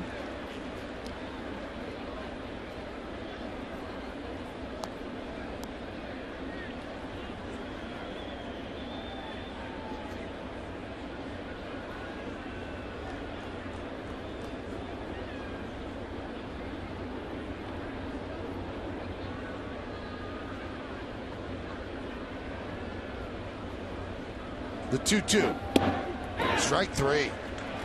Strikeout of De Jesus. Colone's fifth strikeout without a walk, and there's that patented pitch. The Bartolo Colon special to a left-handed hitter. Corey Wade warming for the Yankees. Hey, Kenny, Yankees have no kick coming. The guy's given up 3 runs in 6 1/3 innings, and that's considered a quality start. They've just been shut down by Brandon McCarthy. Fouled away. Yeah, McCarthy's had just about everything working. His control's been very, very good. Kept the ball out of the middle of the plate. Colon's made a couple of mistakes. One to Allen, one to Sogard. And both of those pitches ended up in the seats. This is the longest outing for Colon since July 24th, and that was against the Oakland A's. And he got the win that night. He's essentially been a 5-inning pitcher of late, but not today. He's about to throw his 100th pitch.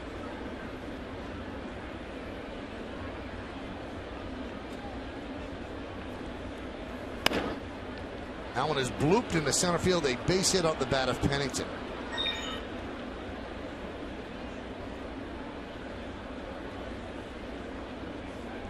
This is the way those 100 pitches have been broken down. They're calculating it right now. There it is. Nice easy 6th inning, 7 pitches. He's at 7 right now with 1 out. 23 pitches in the 2nd inning when he gave up that home run to Allen. And that's really the only high stress inning. Here's Kurt Suzuki.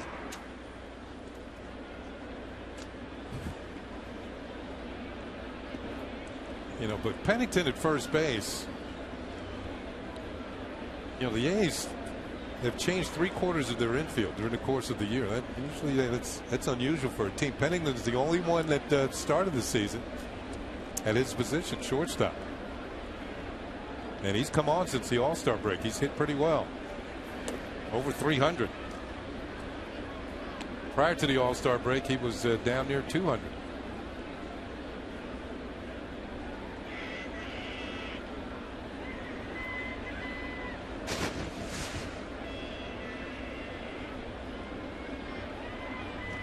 Colon's high pitch count this year is 105. He's done it twice. That's 101 right there, and a strike. Working on an extra day of rest.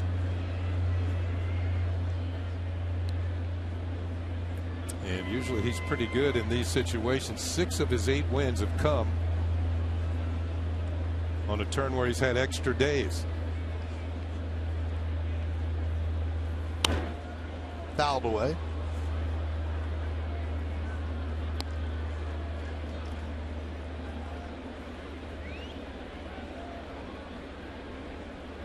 You don't want to steal when you've been caught more times than you're successful. McClellan's very, very quick to first and doesn't dawdle when he's going home. Those are like the numbers I had.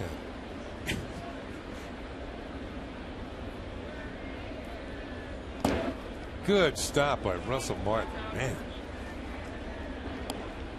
he's been, I think we didn't know what the Yankees had defensively when he first came over. We knew he was a pretty good catcher because he had made the All-Star team in the National League. But that's a heck of a play. And with Suzuki at the plate, Suzuki's darn good at pitches in the dirt as well. Great play.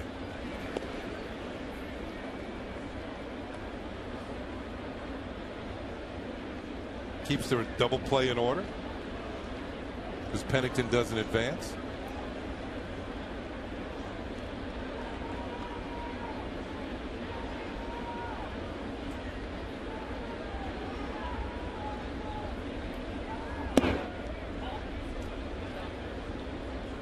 Count now 2-2.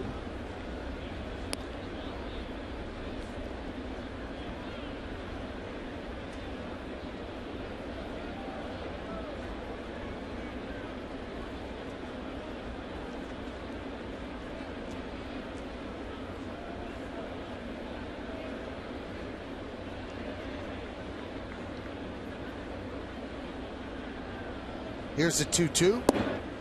Just missed. And the count 3-2. So he's going to have a new season high when he throws this next pitch. And this will be his last pitch, I think. Unless it's fouled off. You might look for Pennington to be on the move here, even though he has the low stolen base percentage, just to try and stay out of the double play. Hot shot and a base hit down the left field line. That's going to go into the corner. Played out there by Gardner. Pennington's going to stop at third, and Suzuki's at second with a double. So the A's have runners on second and third with one man out, and in all likelihood that's going to do it. And here comes Joe.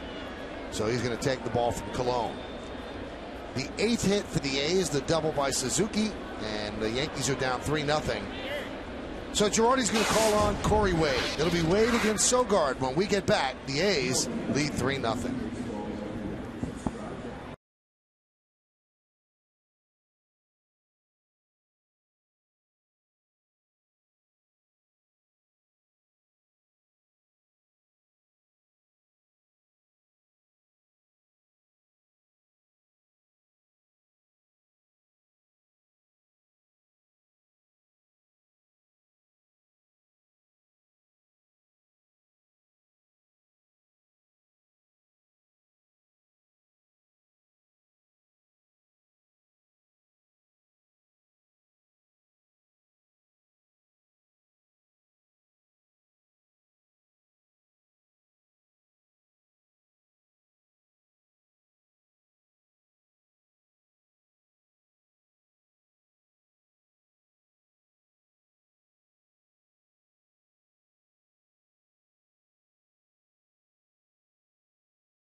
Big crowd here at the stadium as Joe Girardi makes the call to the bullpen, brought to you by Bank of America, and he's going to call on his left-hander. I thought it was going to be Corey Wade who was up there, but it's Boone Logan instead.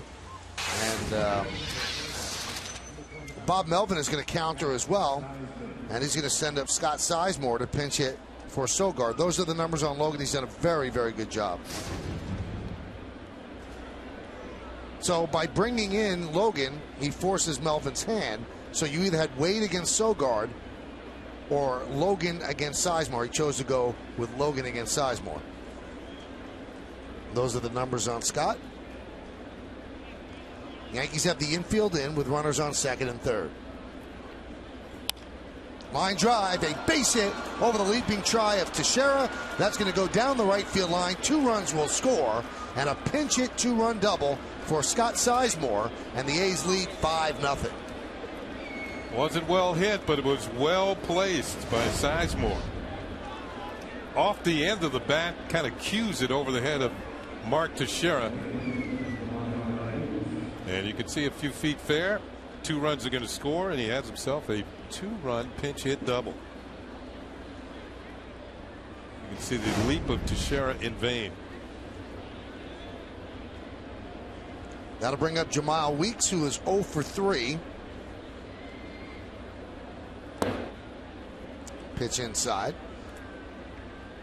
Bob Melvin sent a hitter to the plate in Sizemore, who was hitting .356 with runners in scoring position, and that went up. Carrying 4 guys on the bench, 3 righties and 1 lefty. The lefty, Ryan Sweeney. That one is grounded to short. Jeter charges, and he gets Weeks for the second out.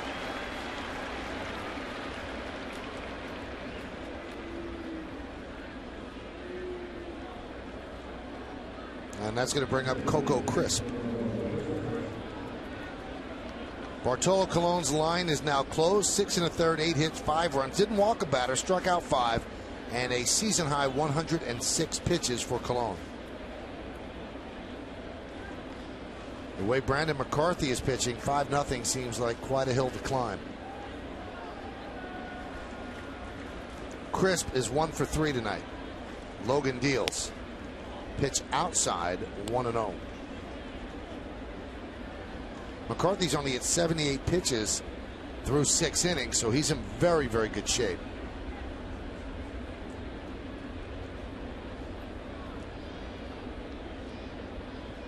The 1-0. Strike.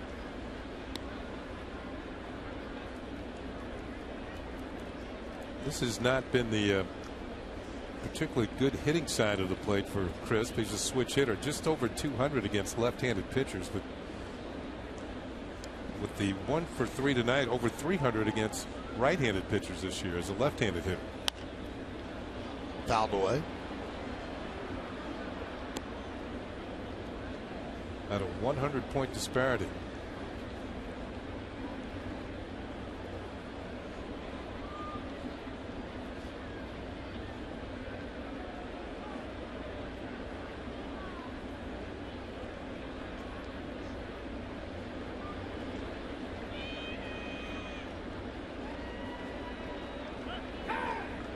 Time called.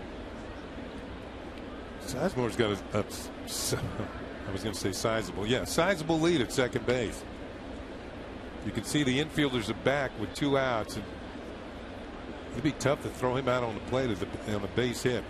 You can see after the pitch is thrown, he's almost halfway down to third base. He's getting a good, what they call, secondary lead.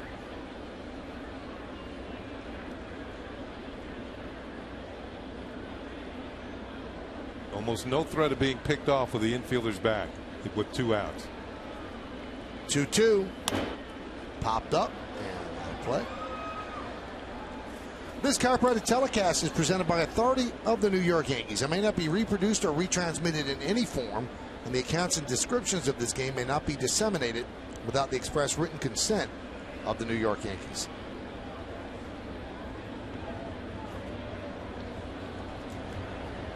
Hector Noesi getting ready. The 2-2. Slow roller. Grabbed there by Logan. Fires the first. Good play for the final out. But the damage is done. 2 runs on 3 hits. No errors and 1 man left. At the end of 6.5 innings of play, it's time for the 7th inning stretch here at the stadium. Yankees are trailing 5-0. But we're going to stay right where we are to honor America in the Bronx. Ladies and gentlemen, will you please rise and offer a moment of silent prayer as we remember the servicemen and women who are serving our country at home and around the globe.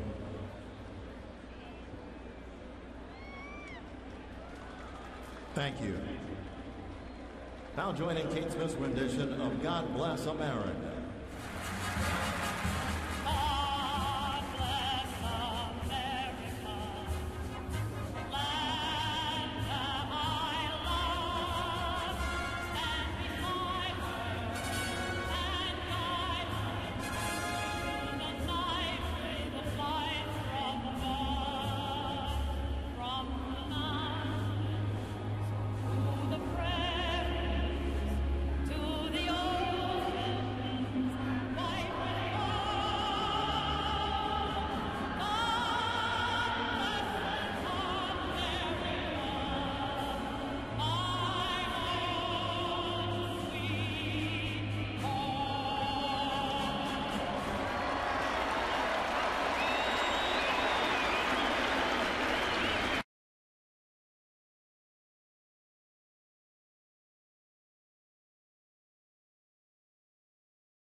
W, the ultimate driving machine, just 5 hits in there.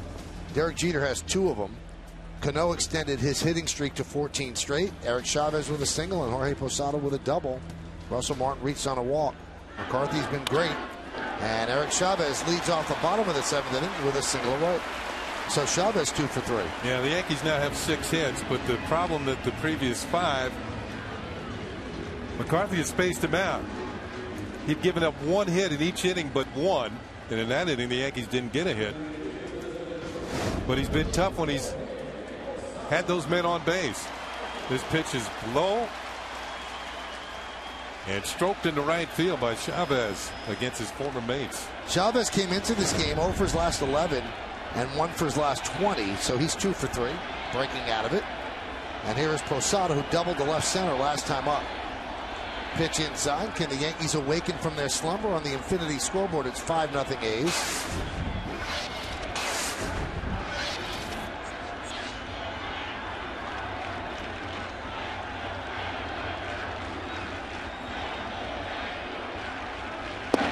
Yankees have the 2nd best record in baseball behind the Philadelphia Phillies. Phillies are beating up on the Mets tonight at Citizens Bank 9-0 in the 7th. But despite having the 2nd best record in the majors and the 1st in the American League, they have not fared well in the beginning of series. That one is chopped and grabbed there by Allen. Took a base hit away from Posada as Chavez moves to 2nd. Yankees are 21-20 in series openers this year. And then in the 2nd game of the series, they're 29-12. So go figure. Watch Allen get up the ladder here. And going to decide to take the easy out at first base as Chavez is going to move down to 2nd. Oh, he really kept going up, huh? My goodness. Comes down with the rebound.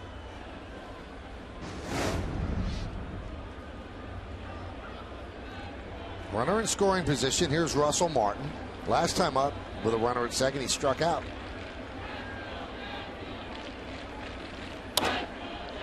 High fly ball, shallow right.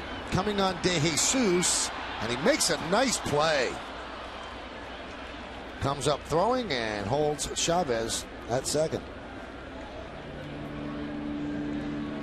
Very long run for De Jesus, and watch him take the tumble at the very end of this, reaching out in foul territory. Makes a nice running catch.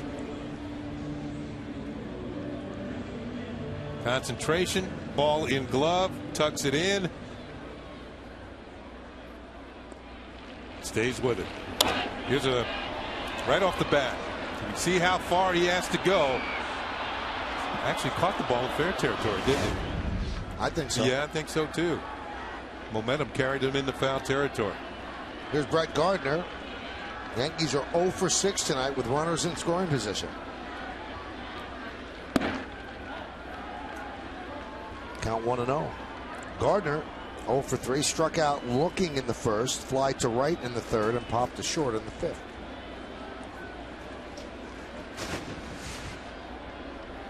Red Sox lead Texas 6-1. That's in the 3rd.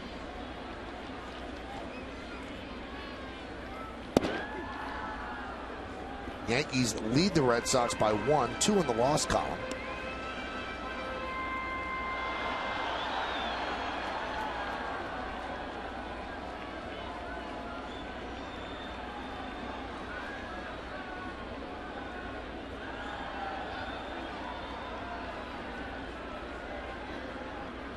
And McCarthy steps off.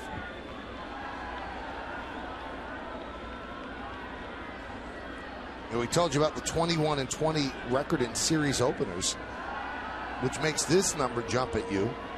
The Yankees have won 27 series this year. They've lost only 8. They've tied 6. So they certainly bounce back.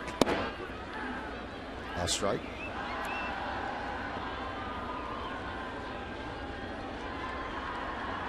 Now Trevor Cahill's on the mound tomorrow against CeCe, and they have really tattooed Cahill every time they see him. So maybe they bounce back in game 2, although this one far from over. We're in the 7th. Those numbers would indicate the Yankees take a step back to get a running start. There's a ground ball to short. Pennington. And that will do it. So another leadoff hit wasted. No runs a hit, and one man left. We go to the 8th. 5-0 Oakland.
The ultimate driving machine.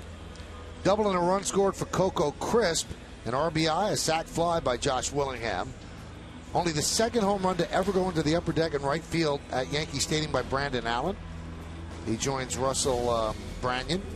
David DeJesus, Cliff Pennington with a run scored. Kurt Suzuki, 2 for 3, a double run scored. And Eric Sogard, his first big league home run. He wrapped it around the right field foul pole into the short porch and right. As we move along here in the 8th, take a look at the out-of-town scoreboard, brought to you by Verizon, America's largest and most reliable wireless network. New pitcher for the Yankees is Hector Noesi. Texas trying to come back against Boston 6-3 now. And Noesi deals a strike to Matsui.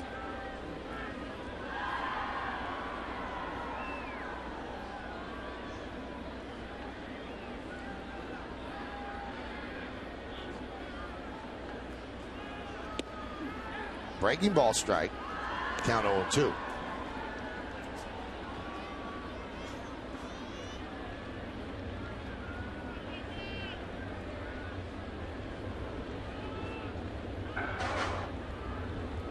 The 0-2.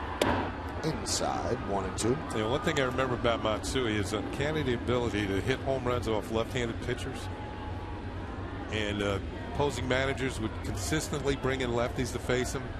And the Yankees would kind of welcome the lefty to come in, and Matsui would certainly turn him around. And that's continuing. He's 8 of his 11 home runs this year against left-handers. Swings and misses against the righty, goes down on strikes. Well, when they used to do it, Derek Jeter would stand on the top, bring him in. I mean, they welcomed it, as you said. They knew that Matsui locked in. And because if you look at Matsui's swing, and those are the numbers on Noesi, he does open up too much. And, you know, against a lefty, it makes him stay in a little bit more, becomes a better hitter. I think one thing that we could see with Matsui over the years here with the Yankees, he made in-at-bat adjustments as well as anybody. Because you think he had him on an outside pitch, he hit it to left field for a base hit. Well, in his last season with the Yankees in 09, he had 28 home runs and 13 were against lefties. A 1-0. 2-0.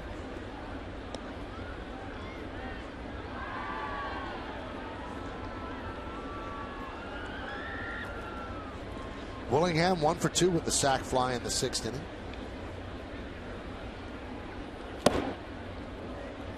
Two and 1. Didn't get cheated on that swing.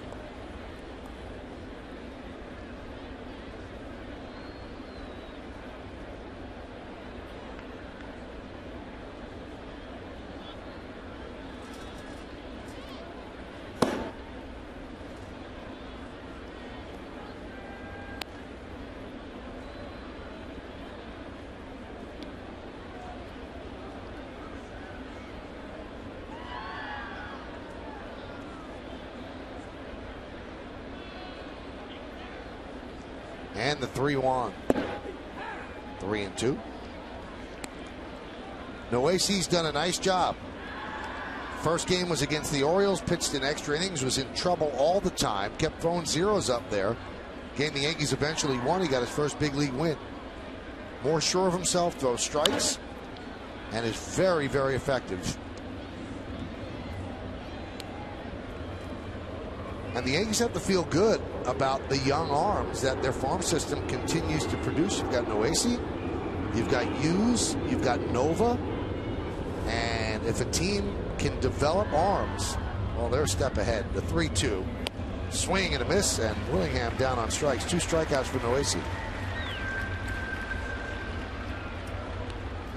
Powder River here, just a straight fastball. Some rarefied cheddar, strike 3. That was back on May the 18th, Mike. You remember that game? 15 innings. Yep. 4 hours and 56 minutes. And let's see, Noesi came into the ball game in the 12th inning and stranded 7 runners. That one is drilled deep to right field. Allen's done it again. See ya. This one into the second deck. And the Yankees trail 6-0. 2 home runs for Brandon Allen. First 2 home runs of the season.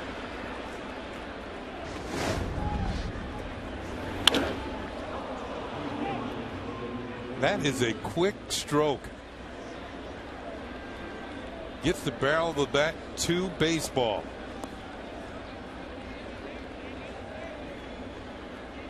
First career multi-home run game for Allen. Wow.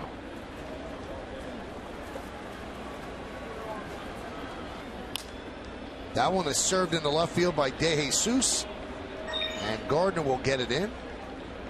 So a 2-out single. That's his second hit of the night.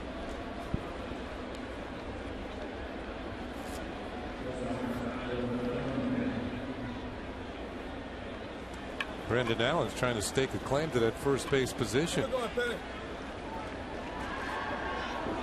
And he started tonight hitting .379, but he hadn't gone deep. Now he's proved he can do that. There's Cliff Pennington. And a strike. You know, this is just his 10th game with the A's. Got 13 hits, 2 doubles, 2 triples, and 2 home runs.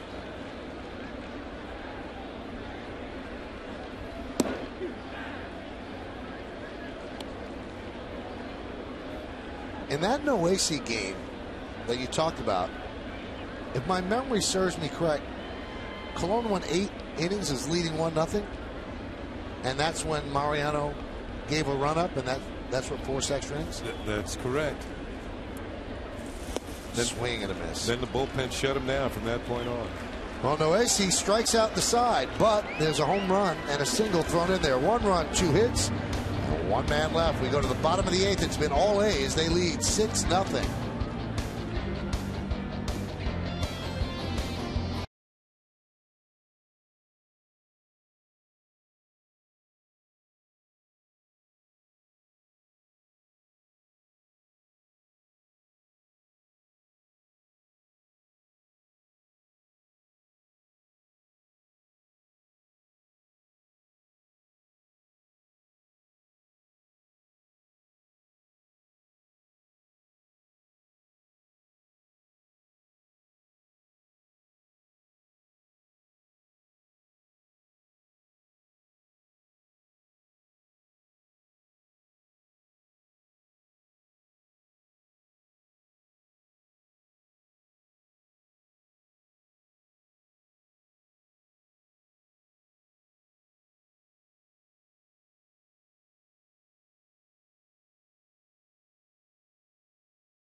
Toyota, which one of these relief pitchers who played for the Yankees or the A's had the best mustache?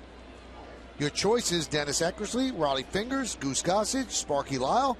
Text A, B, C, or D to 70377 or go to my9tv.com and find out the results right after the game. It's Take on Russ, brought to you by Toyota.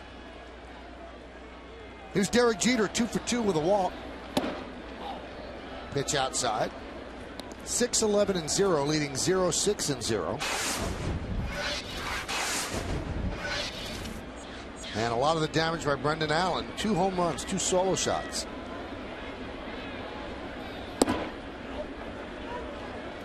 Yankee Stadium, essentially a triple-deck stadium, and Brendan Allen's tried 2 of those decks.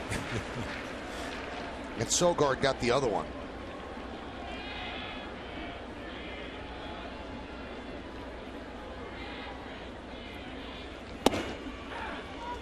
Two and one.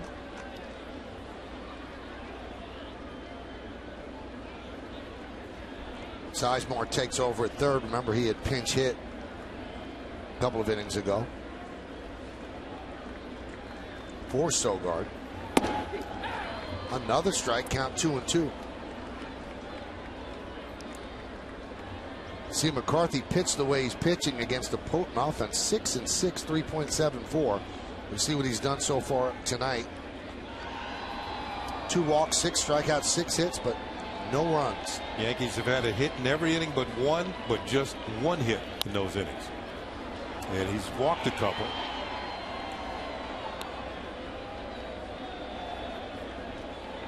And he doesn't walk all that many. 6 strikeouts. Impressive night for Brandon McCarthy.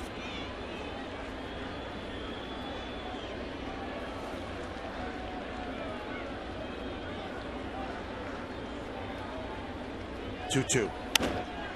Driven the other way. Foul. Yankees hitless in 7 tries with runners in scoring position. Yeah, he's been tough when he's been threatened.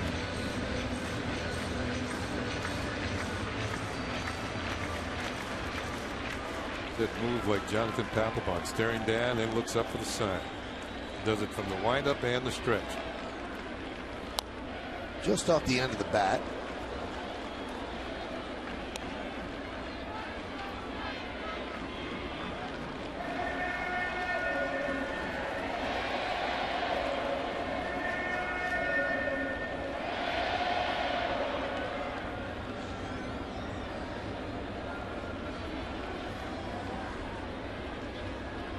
Two. Jeter battling.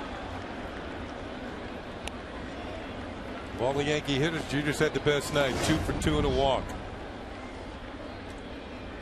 A little bit of a double foul. Jeter fouled the ball off, and then Granderson decided to try his bunt work.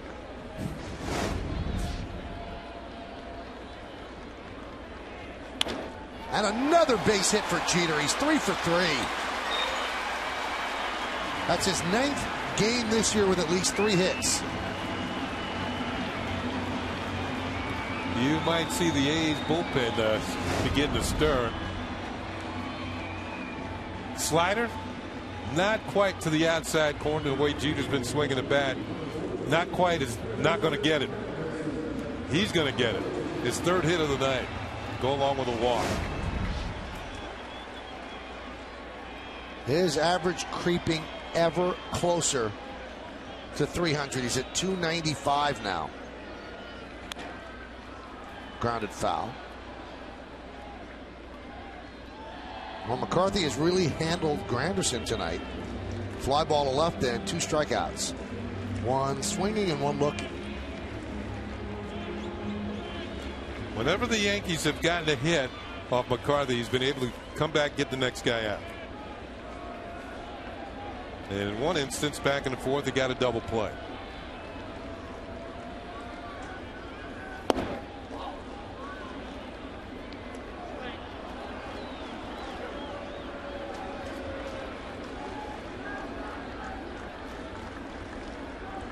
Count 0-2. The umpire said he did not check his swing. Fielded Culbreth. Yeah, base hit by Jeter ties him with Rod Carew on the all-time hit list at 3,053. Next up, Rickey Henderson.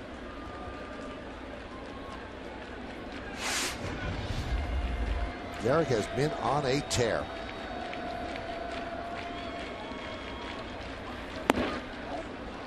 Oh, the umpire twitched. Gary Cederstrom almost went up with that right hand. Now, years before, there was a new Yankee Stadium across the street, of course, the old Yankee Stadium. We take a look at this pitch at a little bit low. On this very spot, Rod Carew played. About 16, 17 years old. He's a few years older than me, and I was playing against him. 2-2. This was called Babe Ruth Field back in those days. And there was a scout for the Minnesota Twins, Herb Stein. Here's Grant Balfour warming up in the A's bullpen. Long-time scout from Minnesota. And he's the one who signed Rod Carew. Not a bad sign. Signed himself a Hall of Fame.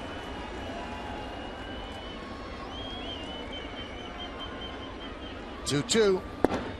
Missed outside. 3-2.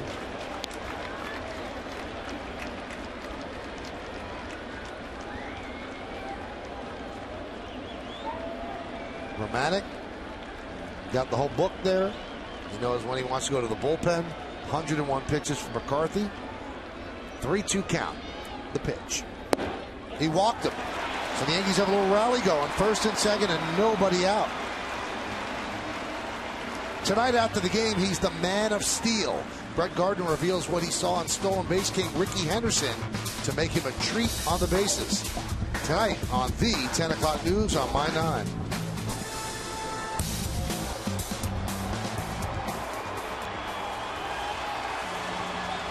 So Romantic has a talk with McCarthy. He's not lifting him, so they're going to keep him in there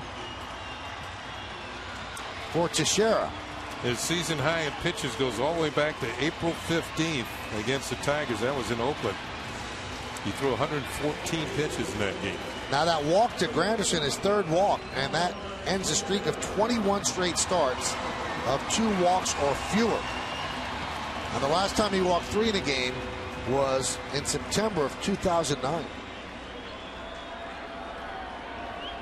Here's Mark Teixeira, 0 for 3 tonight. Can the Yankees come alive here in the bottom of the 8th? They're down 6-0.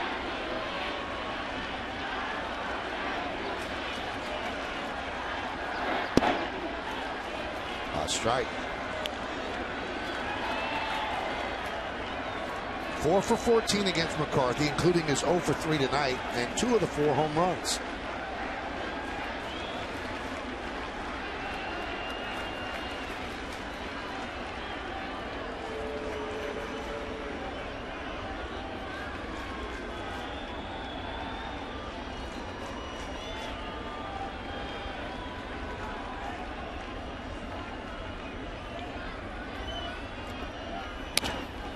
Lofted into center field. Crisp makes the catch. Jeter tags. He'll go to third. And Teixeira's 0 for 4. You heard the crack of the bat. That was kind of off the end of the bat.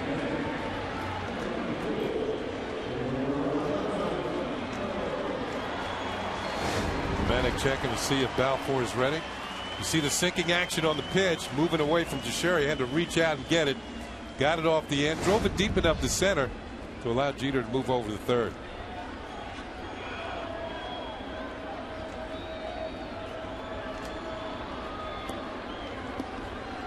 McCarthy has completed 8 innings 5 times this year. And now he'll face Cano. Cano's 1 for 3. Hammered foul. His single in the 4th extended his hitting streak to a season high 14 straight. He was out here early today working with Kevin Long on that quickness drill that they have. They cut the plate in half and Kevin Long flips the ball and Cano has to be quick to pull it. And that one he lines the other way. They fire to first, but Granderson back. Cano hit it hard, but right at Pennington for the second out. Can't guide the ball. Pennington trying to pick up the double play and get out of the inning. Nice stretch by Allen. Oh, that kind of hurts. You can see Granderson back easily. Allen, not only power, got flexibility to go with it.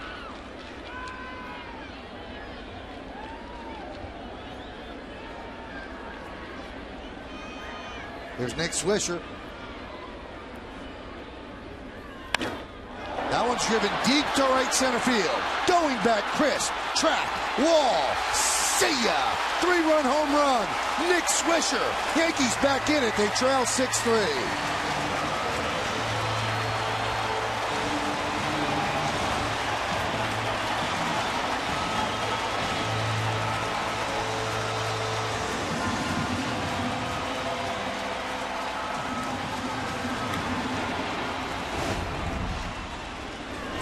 This is going to knock McCarthy out of the game.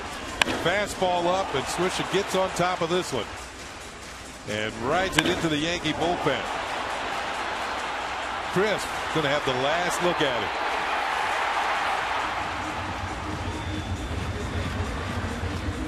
it. So a solid night by McCarthy, kind of smudged a bit by Nick Swisher's 3-run blast. You can see how upset McCarthy is. So now it's up to the A's bullpen to try to keep it right here. Yankees trail 6-3.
Be afraid of the dark. In theaters August 26th. Metro PCS. Get the Huawei MA35 Android smartphone for just $29. And by TD Bank, America's most convenient bank. Stop in for free TD checking. Check up today.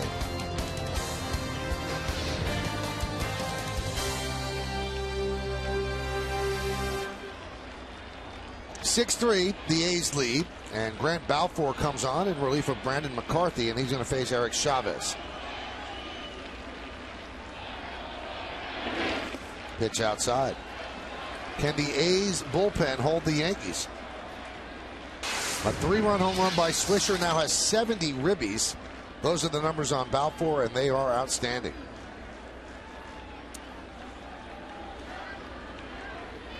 Former Tampa Bay Ray has had himself a very good year. He's just given up 3 runs since May the 28th.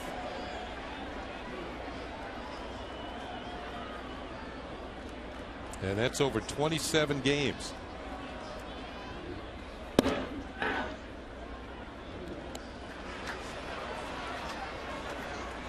th home run for Swisher. RBI 68, 69, and 70.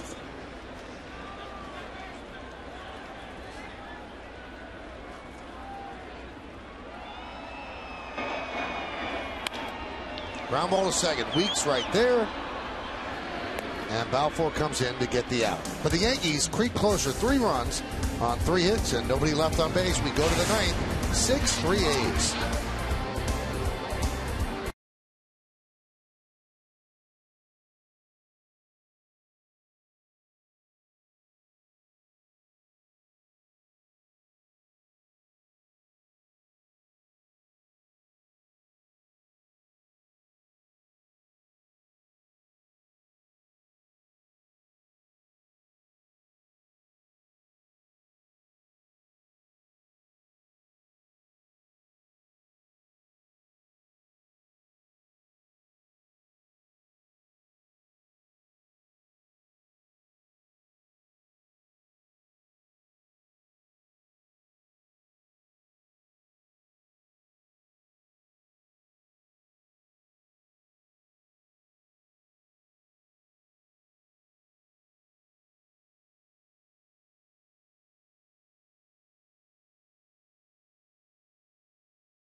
Fans out in right field after he made this an interesting game with the 3-run home run in the bottom of the 8th inning.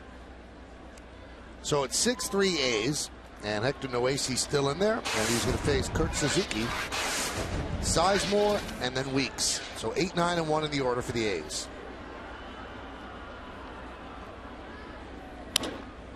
Grounded to third, Chavez. And there's one away. I think the home run by Swisher was an example of an 8th inning fastball not being quite as quick as one you would see earlier in the game from a pitcher. And pitchers sometimes lose a few miles per hour during the course of a ball game. Not all the time, but sometimes it happens, and they can't dial up the fastball the way they could earlier in the game. Of course, there are guys who seem to throw harder as the game went along. An example of that was Nolan Ryan, Tom Seaver. And a guy who's really having an unbelievable year this year, Justin Verlander, seems like he throws harder at the end. Yep. Sometimes from the 7th inning on, he can hit triple digits miles per hour. Picked up his 19th win yesterday against Tampa Bay. CC's going for 18 tomorrow. It was a good fastball. Count 2-1.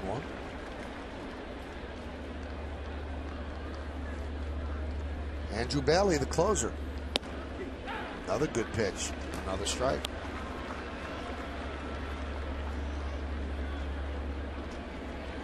Sizemore picked up a big hit. Pinch hit, 2-run double in the 7th inning. Turned a 3-0 game into a 5-0 game. This time he strikes out, though. The 4th strikeout for Noesi in an inning and 2/3. Good breaking ball here. And kind of a weak hack. If you want to look ahead to the bottom of the 9th, you've got Posada, Martin, and Gardner against Bailey.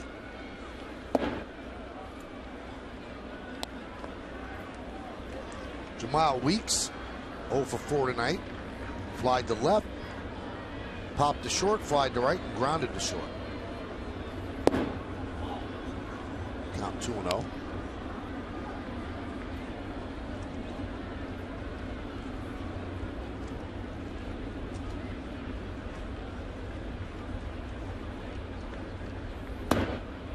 And now 3-0.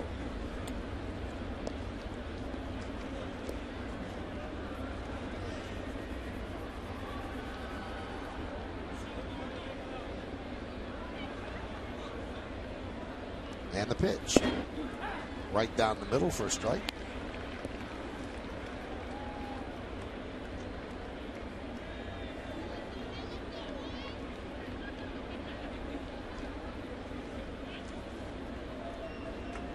3-1 to Weeks.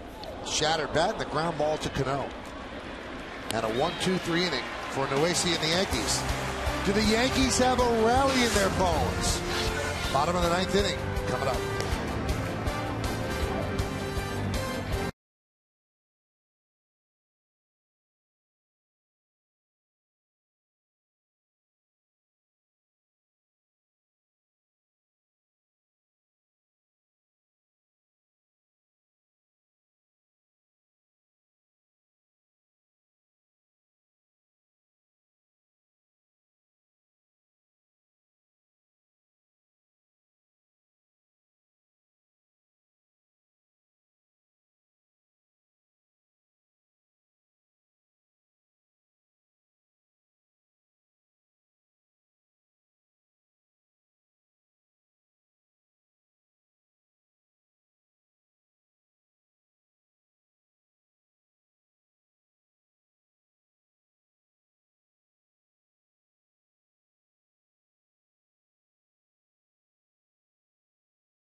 Brett Gardner reveals what he saw on stolen base king Rickey Henderson to make him a threat on the bases. Tonight on the 10 o'clock news on My 9.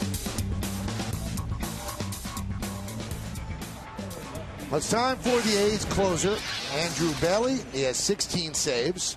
On this team, there's not that many opportunities to pick up saves. 30 strikeouts in 29 1/3, 23 hits, 8 walks. So a whip just over 1, 2.45 ERA. Against the Yankees in 8 games, Bailey has a 2 ERA, 9 innings, 4 hits, 2 runs, 4 walks, and 4 strikeouts. So he'll face Posada, Martin, and Gardner. 8, 9, and 1. Right now, the pitchers of record, the starters, Brandon McCarthy looking for a 7th win. Bartolo Colon looking to avoid his 8th loss. And the strike starts off the inning to Posada. Yankees are 2-41 this year when trailing after 8 innings, so they're trying to buck that trend. Posada 1 for 3. Count 1-1. The A's bullpen coming off a series against the Blue Jays in which they went 7 2/3 innings without allowing a run.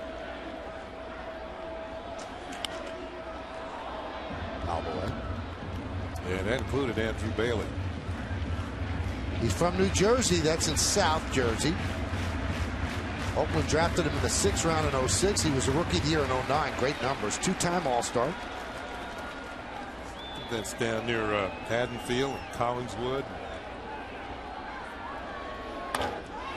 Deep drive, right center field. There it goes. See ya! Into the bleachers in right center. What a blast for Posada. And the Yankees now trail 6-4.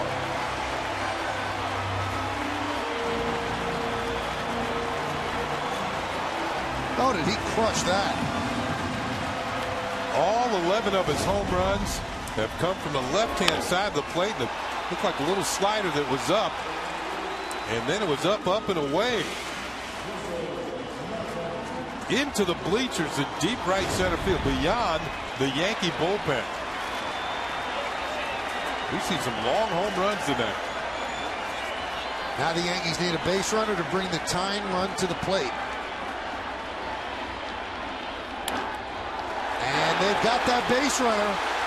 That's going to split the outfielders. And it's cut off on the warning track, and Martin's at second with a double. And here come the Yankees.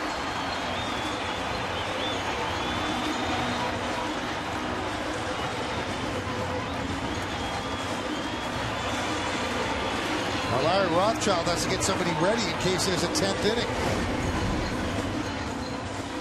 Looked like another little cutter. And Martin gets on top of this one and drives it to the gap in left center field.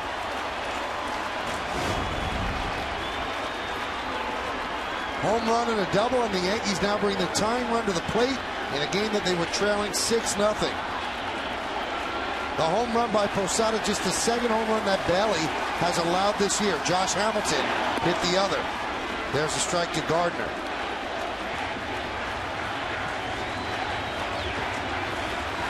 Ryan Sweeney takes over in left, tighten up the defense.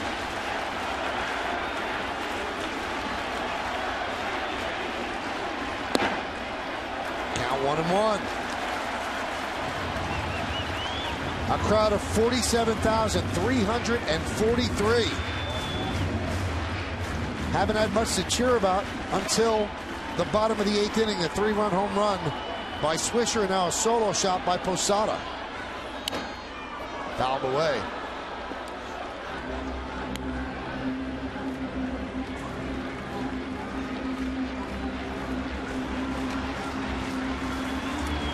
When you're on the bench and you're one of the scheduled hitters, you can see Granderson in the dugout. Jeter's in the on-deck circle. You got to think this might boil down to me, and you got to get your mindset.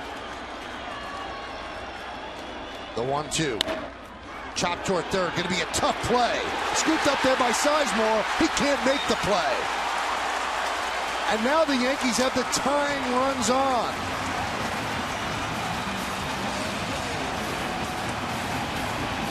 Well, any infielder on the left side of the infield knows when Brett Gardner puts the ball in play slowly, he's going to have to hustle.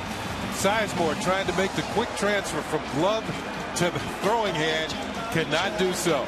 He mishandles it, and Gardner's going to be safe at first. All right, let's manage a little bit, Kenny. Yeah. Now we take a look at Gardner chopping the ball. You got Jeter coming up. Yeah. He's got 3 hits. He's one of the hottest hitters in the league. You have him lay down a bunt to get the tying run to second. Let me see. You got Granderson next, Teixeira to follow. Your 2 best RBI guys. Yep. I think you do. All right. I think I agree with you. You might lose Granderson, but that's all right. You load the bases for Teixeira. Then you got the A's putting the winning run on base. Yep. So a lot of things. A bunt here makes Bob Melvin think about doing some things. And he squares the bunt. Takes pitch outside corner, and Jeter asked Cedarstrom, did I offer or was that a strike? Now, they did not give a hit to Gardner. They scored an E5. I think one reason it was an error because the ball kind of was up. If it's down and that Sizemore really has to reach for it, he might get a hit at it.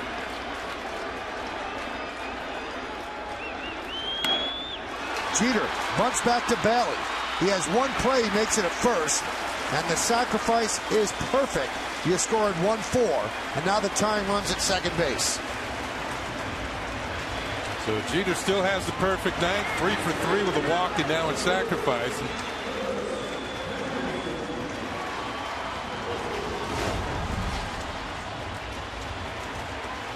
Perfect style. Catches the ball on the end of the bat to deaden it. Keeps the bat above the ball. Bailey looked at third but only had one play. Great speed at second. Here's Granderson. Count 1-0. That was Jeter's 3rd sacrifice bunt of the season. Granderson 0 for 3 tonight, but he did walk in the 8th inning and scored on Swisher's 3-run home run.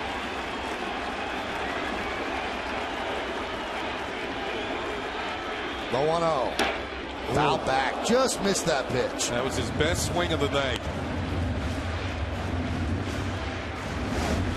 Did miss this one, but you could see the targets low and away, and you could see Suzuki reach back to the middle of the plate.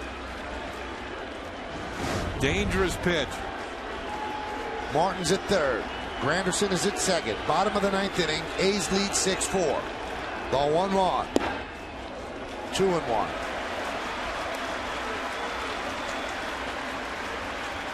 Yankees have 3 walk-off wins this year. Alex Rodriguez reduced to a cheerleader tonight with that jam left thumb. X-rays negative.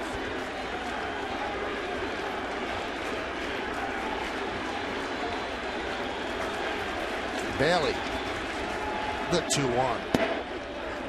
Strike 2, 2-2.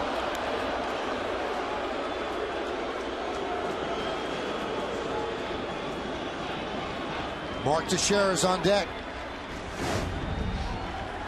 Let's take a look. Upper reaches of the strike zone at best. 2-2. Foul back to the screen.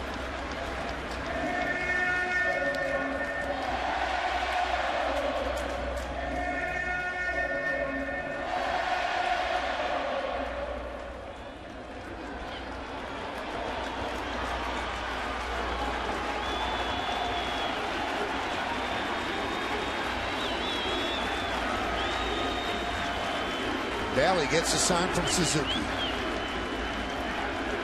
And the 2-2. Count is full.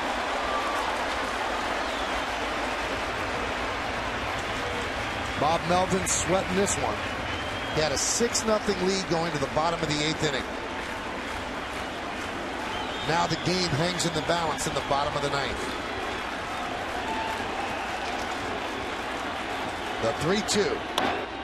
Driven down the right field line, but hooking foul.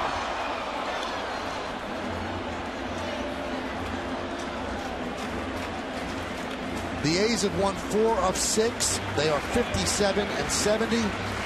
The Yankees just take 5 out of 7 on their road trip. They are 77-48 and in first place in the American League East.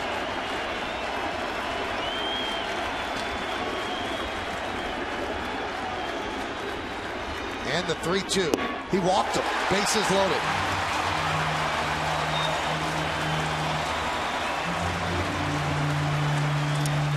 Let's check out the sequence of Curtis Granderson. 8 pitches. Breaking ball outside, ball 1. Fouled back, had a good swing. 1-1. That's a little high. That was called a strike. It's 2-2. Went after that one because the previous one had called a strike. It's 3-2. Fouls went off. And there is ball 4, nowhere near the strike zone. Granderson's on first, Gardner's on second, Martin's on third, and Teixeira is at the plate. Bailey deals. Breaking ball, backdoor strike. 0 for 4 tonight. Popped to third, grounded to first, struck out, and flied out to center.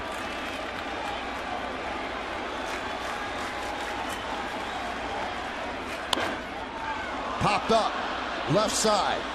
Sizemore in foul territory will put it away for the second out, and that puts the game in the hands of a very capable hitter, Robinson Cano. It appears when the A's really want to get Teixeira out, they go to the soft stuff. And the first pitch was a slow breaking ball for a strike, and the next pitch looked like something off speed and got him out in front. Cano is 1 for 4 tonight. His 1 put his hitting streak at 14 straight, so he's been one of the hotter batters in baseball.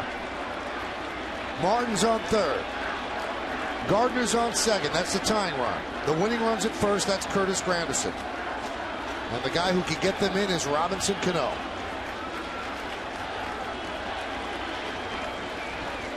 Faced Bailey 5 times, 1 hit in his career.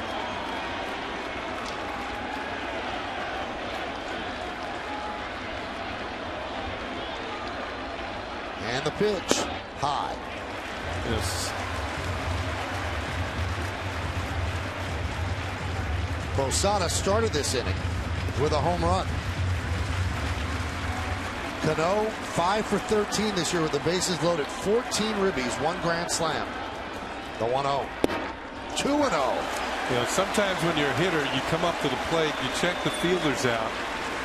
And if you're Cano and you're up and you look out towards center field, you see Coco Crisp with a step or 2 towards left center. Sometimes that will tell you how the pitcher or the team's going to try and pitch to you. And so far they've kept the ball away twice. You can see Chris just a couple of steps towards left field. And each pitch has been away. There's the strike. So sometimes the way the defense sets up can lead you to where you think the pitchers are going to be.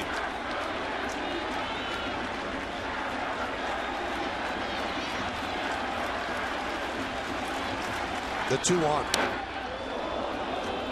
Now the Yankees are down to their final strike.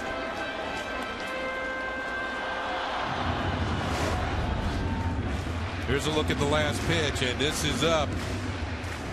And Cano can't get on top of it. A little lower, that would have been right in his wheelhouse. Beginning of a 3-game series. Yankees were down 6-0. It's 6-4, bases loaded, 2 outs, 2 balls, 2 strikes in the bottom of the 9th inning.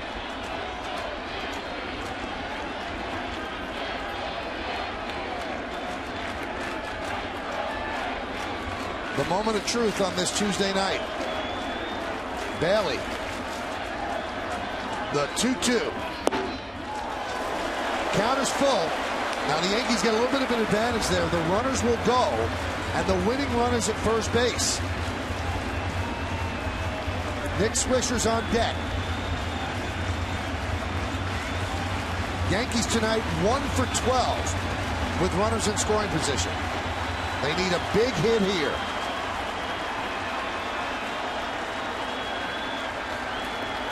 (6-11-1) leading 4-10-0. Yankees threatening.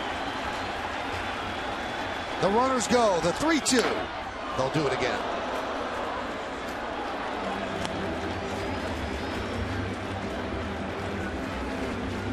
Granderson was all the way to second base when that pitch was fouled off.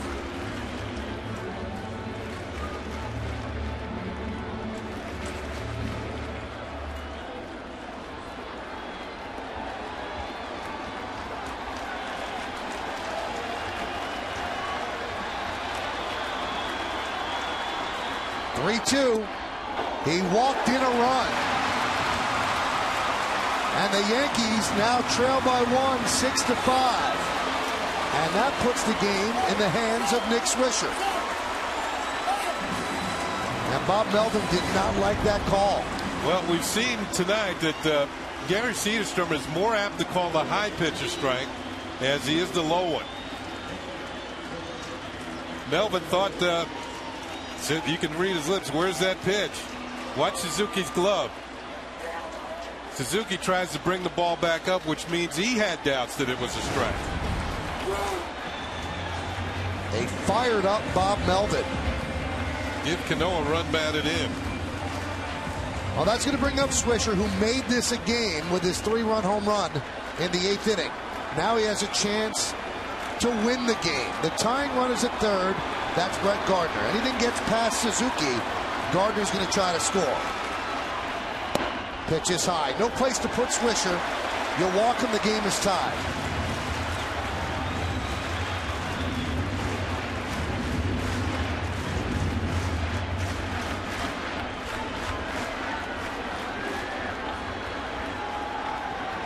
The 1-0.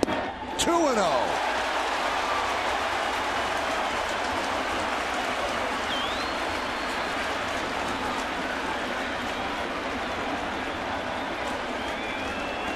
This pitch might get plenty of the plate for Nick Swisher.